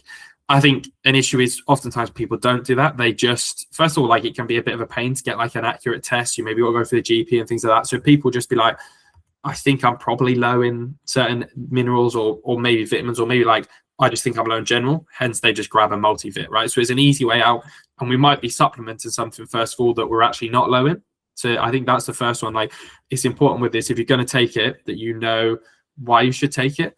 Because I think other than vitamin D, which we've already spoke about separately, a lot of these we shouldn't be low in. If we're eating a well-balanced diet, we shouldn't really be low in. So that's the first thing. I think in terms of what I said about, there could be some examples where they are actually directly related to performance. If we look at things like, for example, iron, calcium. Well, iron obviously is one specifically for maybe like female athletes, maybe heavy bleeding from their period. They could be lower on that. Maybe B12 for vegans who aren't eating red meat and things like that. And then if we look at other ones that could have like an impact, calcium, for example, again, maybe those who are vegan. So there could be cases where people are low on these. And in that scenario, like, it could be a useful supplementation. But I think in general, you can probably get most of what you need for this from your intake. I think greens powder, touching on that sort of on its own for a second, is a little bit more like, I think it's probably even more like an easy way out, because it's basically a convenient way to get in some vitamins, minerals, and like some fiber. And I think, again, let's just get back to, are there situations where it could be useful? Maybe, let's say, for example, if someone's like doing a really heavy carb load, maybe they can't have as much fiber as they need. So on that day, you could take that to help boost fiber. Maybe someone's got a really hectic travel schedule and you just know you're not going to be able to fit in your normal fruit and veg intake. Maybe just take it on that day. But I think relying on this consistently is probably just an easy way out. I think let's have a look at the root problem here, and can we improve your nutritional balance first of all. Okay, interesting. So I think with this, there's obviously a lot of nuance to which vitamins, which minerals, and all this stuff. So what I want to do is I want to use these two. I want greens powder, and then I want just individual supplementation of specific vitamins as its own. So we're going to use greens powder. Where do they sit on the list? Greens powder, I'm going to go C tier, because I don't think they should be advised for most people. But maybe on specific, examples, specific times, they could be useful. Okay.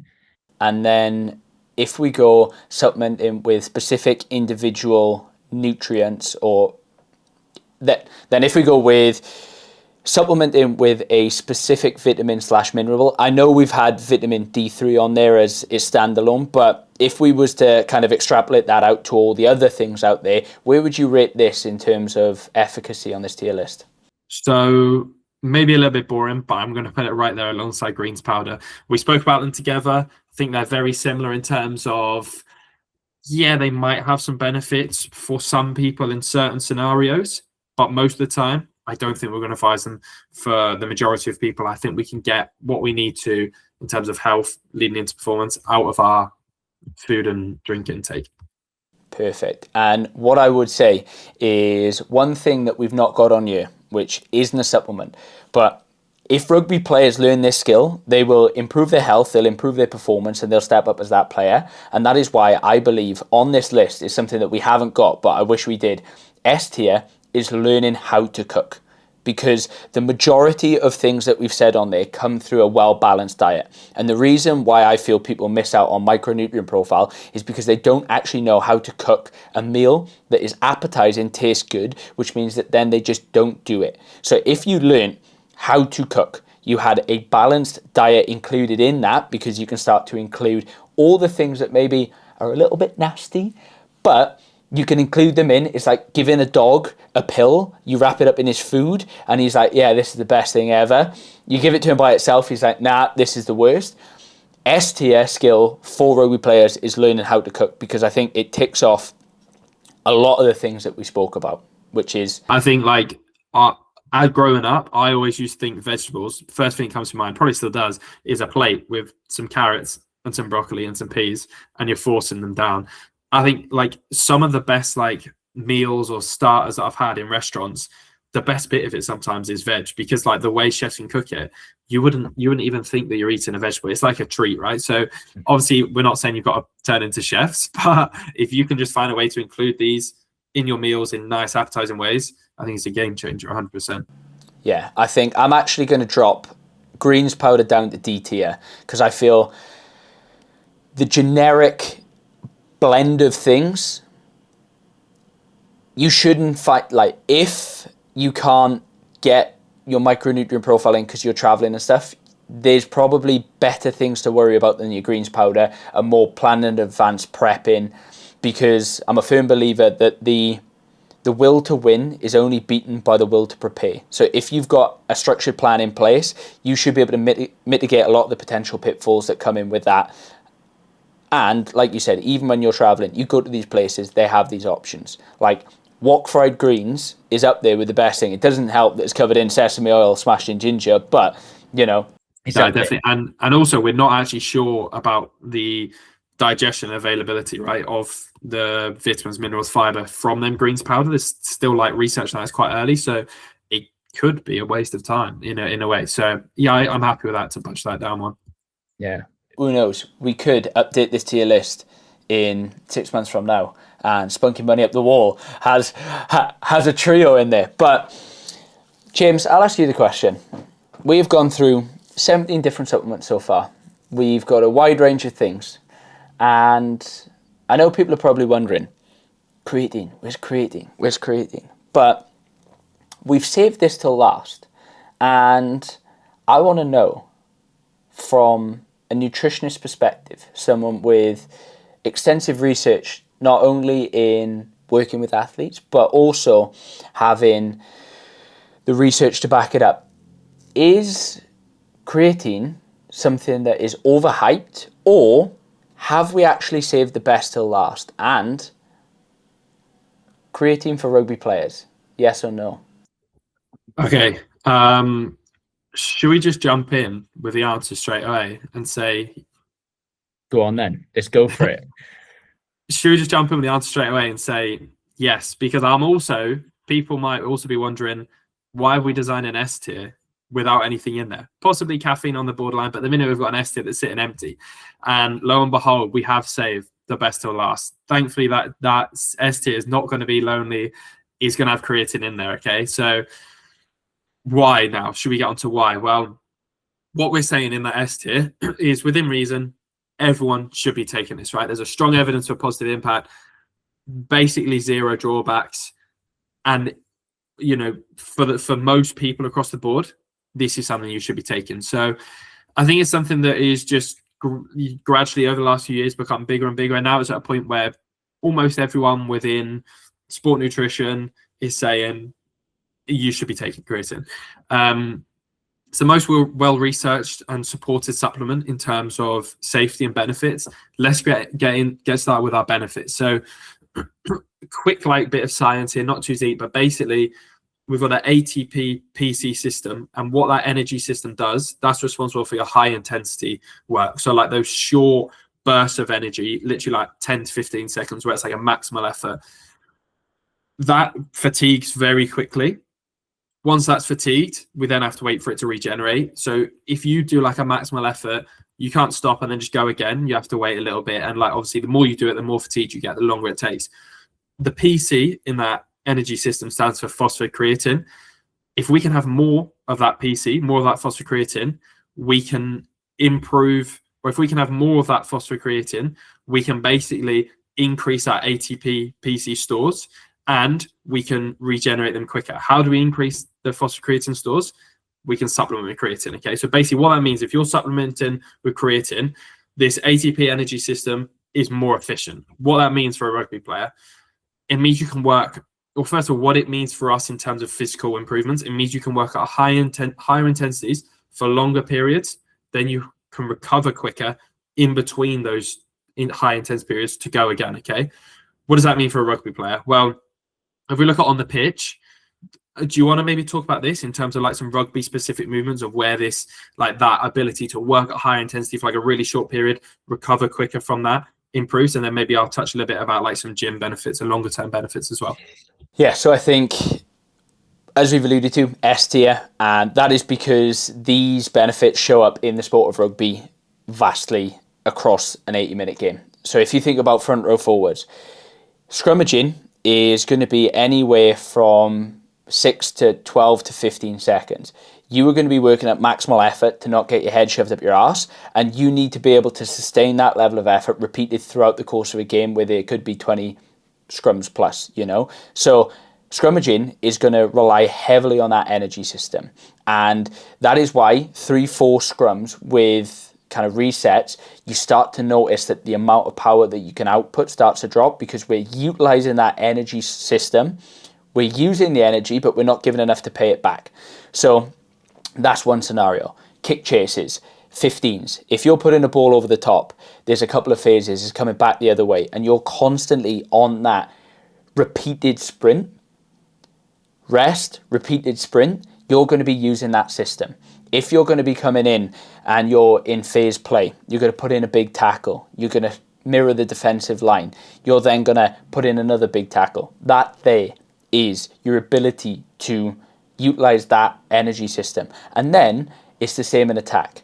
Very rarely do you carry for 6-7 phases in a row. It's normally a phase, you mirror the game, next big carry. And your ability to improve your performance across all those things is heavily dependent on your ATP PC system, which is heavily reliant on the amount of PC that you have. So increasing your level of creatine consumption throughout the course of the week and supplementing this in daily is going to have a direct impact to on-pitch performance. Mm-hmm. Yeah, no, perfectly put. I think we talk about like the direct impact there is huge, but then also maybe we look at like the long-term impact from improvements in gym performance, right? So the same thing goes for like in the gym when you're doing your high intensity like working sets. If you can get that last repetition out, if you can like just work at a better intensity during your gym sessions, it's going to have a knock-on effect. You're going to get basically better results from your gym program, which is going to lead to increased muscle mass, increased strength and power. So all these things basically is why creatine, you know, for a few different steps at the end of the day, you take creatine, the end outcome is ultimately improved performance, right? Improved performance on the pitch, improved muscle mass, improved strength, can obviously help with your body composition in terms of improving muscle mass. So really like the ways in which these benefits show up, like there's such a big variety of them, and it's so big that it has to be a must take at the moment. Obviously we've now got to consider any drawbacks, but in terms of the benefits alone, it's up there. Creatine is also going to help our brain function. It's going to help us to make better decisions, concentrate better. There's also emerging evidence that it could be a really good one to take long term, not just an athlete, but as a human. It can maybe reduce our chance of dementia and Alzheimer's and things like that. And as we get older, it can help us to maintain muscle mass. So this is not just when we're saying like, while you're in your peak rugby performance, take this. This is one that at the minute, the research is saying you can commit to taking this for the rest of your life. And so on that one then as well, before we get into the considerations, when you play a sport like rugby, in the wise words of Max Laheath, it's grown men on high protein diets with bad intentions running into each other. And that comes with some associated risks with concussion, things like that. And this emerging research out there is showing the potential decrease in maybe severity of concussion, because obviously your brain being responsible by energy, we're consuming this creatine, so it could potentially lead to less severe concussions, but not only that, it could lead to faster recovery time from concussions as well. So when we're looking at this performance supplement, we'll get into the drawbacks, but it has a direct impact for the everyday person because of the health-related markers associated with it. It has direct performance benefit and carryover for the majority of athletes and rugby players specifically. And with the sport like rugby being very, very prone to head knocks, things like that, it also having performance benefits and potential health benefits on that. This is like, not only it works in one area, it works across the board. However, as with anything, we've got to get into the drawbacks of it. Exactly. And I think this is why it's established in the S tier, because the drawbacks, there's almost none. Okay, we'll debunk a couple of myths first of all, because there is some out there. Obviously, I think the most predominant one is hair loss. It's basically been debunked. It's not true at all. I think there was one study that found some association years ago, but it's Joel's never taken creatine actually, but yeah. Not good for the myth busting. But yeah, basically a myth. It's not true at all. Same with things like it might lead to bad skin. There's a thing around like increased body fat. Now that's an interesting one, because you might see an increase in body weight, but the reason for that is as you take creatine, as your muscles store that and they draw in water to help store it. So that extra body weight is just extra water retention. It's not body fat or anything like that. So that's definitely another myth. So in terms of those, then they're not true. There's no real drawbacks like that. Only a couple of considerations. Number one is you probably do need to slightly increase your water intake, because that water is being drawn into the muscles. Therefore, your water there for like hydration is maybe reduced a little. So just try to increase your water intake a little bit throughout the day. Second one, some people might get some small bloatedness or GI discomfort. It typically only occurs at those really higher loads, or higher dosages, which we'll talk about in a minute.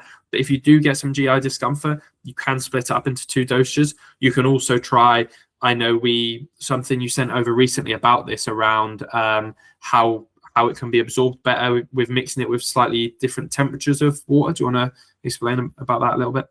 Yeah, so essentially they did research on kind of the higher doses of creatine. I'm not too sure whether this is because now the popularity of creatine has started to lead to people taking higher doses for specific reasons like that brain function. So when we're looking at those 20-30 gram dosages, if you're trying to put that in, say, like 500 ml of water, then the reality is the solubility of that is going to not be ideal. And that means then that we could notice some stomach upset issues, and that could lead to obviously some negative performance benefits. But the way that they found to start to counteract this is, number one, split the dosage up routinely throughout the course of the day.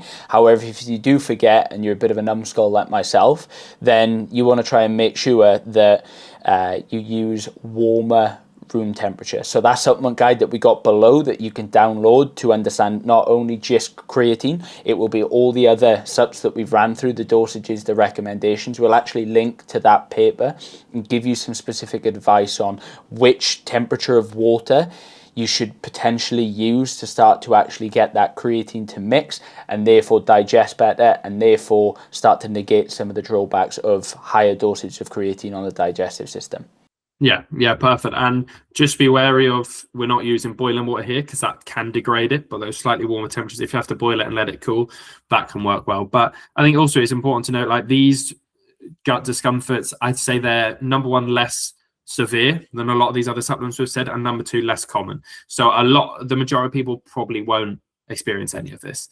So the final thing we need to get into is how to take this. Since it is an S tier, we are suggesting most people should be taking it. So how can you take it? Well, if you're never taken it before, you can start off with the loading phase, which we'll get back to in a second. But once that loading phase is done, or if you're already taking it, the best way to go about it is basically one scoop, which is 3 to 5 grams. So you can either use a scoop or just weigh it out. Go 3 to 5 grams per day, once a day. Okay, and I just like to include it in my general daily routine. So with my breakfast, just mix it in with some water, and have that. At the same time, it doesn't really matter, but the consistency is key from day to day. If you miss one day, it's not the end of the world. But if you're going 2 weeks, you're taking it every day, then you're going a week not taking it, during those longer periods where you're not taking it, or even 3 or 4 days, the benefits we get from creatine are when the muscles are saturated. So you've built up the creatine within your muscles, then we get the benefits. If you've built it up, you're doing great for a couple of weeks, then you forget to take it for a week. I hate to say it, but you're kind of back to square one. You've got to go through it again. So you can either just start by taking it 3 to 5 grams every day, or if you want to do a loading phase, the reason we do a loading phase is just you want the benefits quicker. You don't have to. It's going to be the same result if you do that, or if you just follow the normal protocol after sort of 3 or 4 weeks. But if you do want a bit of a quicker start to this, your loading phase, typically around 20 grams for 5 to 7 days. So let's say 1 week, 20 grams, then you can go on to your 5 grams, 3 grams per day. And that's how you're going to be taking it. Perfect. So with that, what are the things that I'll add? Consistency is key. And from James Clear's book, Atomic Habits, make it simple, make it clear. Like if you, like myself, drink a morning coffee every single morning, having that creatine by the machine can sometimes prompt. And if it's in visible sight all the time, then the reality is, you know what, the likelihood of you taking it is going to be a lot higher, because consistency is key with this stuff. So that is our supplement tier list. We have ranked 18 of the common supplements from S tier to D tier, and an inclusion of spunky money up the wall. So we have gone for a comprehensive list of this. Now, I think, as James alluded to, the B tier is quite heavily stacked, and I will speak to the reason why I think the B tier is quite heavily stacked, because nutrition is a personalized process. It is one of those things where different supplements for different people are going to lead to different benefits and therefore different performance outcomes, which means that there's a lot of potentially, maybe this could be useful, and there's always some context around it. So that is why it's important to understand that very rarely is a broad brushstroke and a one-size-fits-all approach going to be useful for supplements. The same as for nutrition, the same as for training, because while we're all very similar in terms of a biology makeup, we're also very different in terms of day-to-day, our normal daily life, our habits, our routines, and all those things. So we need to start to understand that there is going to be an element of taking into account where you're at, who you are, what you've got going on. So I think a nice little segue for that is we've ran through 18 supplements. People are going to be sat there, which ones do I take, which ones for me? And if you've not got that understanding from the video so far, from what we've said, there's a simple criteria that we can start to run through, which is proposed by the IOC as well, on is a supplement for you. Do you want to run through that and kind of talk through the decision tree that you can make to see which supplements are worth taking? Okay, yeah. So what we've got here is basically a simple decision chart, like a decision tree that you can go through to take you from, here's the supplement, should I take it? So as you can see, like it starts off with, is a supplement ready for supplement use? That's thinking about, have you exhausted other parts? Have you just nailed your general nutrition first? Should I take this supplement? Is there evidence? Obviously, we've spoken a lot today about, you can look at the tier system based off if that supplement has, and the same with the next one, is the supplement effective in my event? You can look through what we've spoken through today. Is there much research of it? Yes, it can benefit your performance. If so, carry on down the tree. If any of these are a no, it's a don't use. Is it safe to use? Think about the potential drawbacks that we spoke about today. If they outweigh those benefits, don't take it. And then the next one's an important one. Does it come from a reliable source? So for any athletes out there who are performing at quite a high level, and you can potentially get drug tested by, we need to obviously follow the rules and regulations set out by WADA, the World Anti-Doping Association. And the best way to do that is through Informed Sport. So if you go on the Informed Sport website, you can search any supplement. You can then basically find sellers who sell that supplement that are Informed Sport tested. This means they've been tested for banned substances. Also links in with the other one in terms of they're safe to use, and they're going to come from a reliable source. Okay, if you're at like a lower level where you're not going to get drug tested, maybe you don't have to follow Informed Sport, but I still suggest sort of following like those reputable sellers rather than just find a random one off Amazon. And then finally, try it out yourself, right? Like, are the findings positive? If you try it and it doesn't work, or you don't see any impact, or you see a lot of drawbacks, don't use it. If they are, keep going. And then finally, are they consistently positive? If yes, keep trying with it. If no, there's no need to continue. So yeah, there's a list of questions that you can ask yourself when deciding, is this supplement something that I'm going to bring into my nutritional intervention? You will see that the first thing that we mentioned there is this athlete ready for supplement use? And I think when we kind of look at that, we need to realize that, again, we take a food first approach, but not food only. So the majority of the benefits that you're going to get are going to be coming through your diet rather than the supplements that you take. And Eric Helms has a real good nutrition pyramid where it looks at energy balance being the bottom of the pyramid. Then we've got your macronutrients. Then you've got your micronutrients. Then you've got your meal timing. And right at the very top is supplements. But the thing that underpins all that is your behaviors, lifestyles, routines, and habits. And that's the first place that you should always look when looking to understand, where am I going to get the biggest return on my nutrition investment? And if you cannot answer that first question of, I am actually ready, I'm in a position where I've looked after the majority of my things, and these supplements are not going to replace my diet, they're going to add to that diet, then you shouldn't be taking them. And if you're in that position and you are someone that cannot say they have their nutrition in check, then watch this video right here where we're going to run through exactly how you should be structuring your nutrition as a rugby player to drop 5 to 10 kilos so you can finally become that athlete that's dominant on the pitch. Catch you in the next one.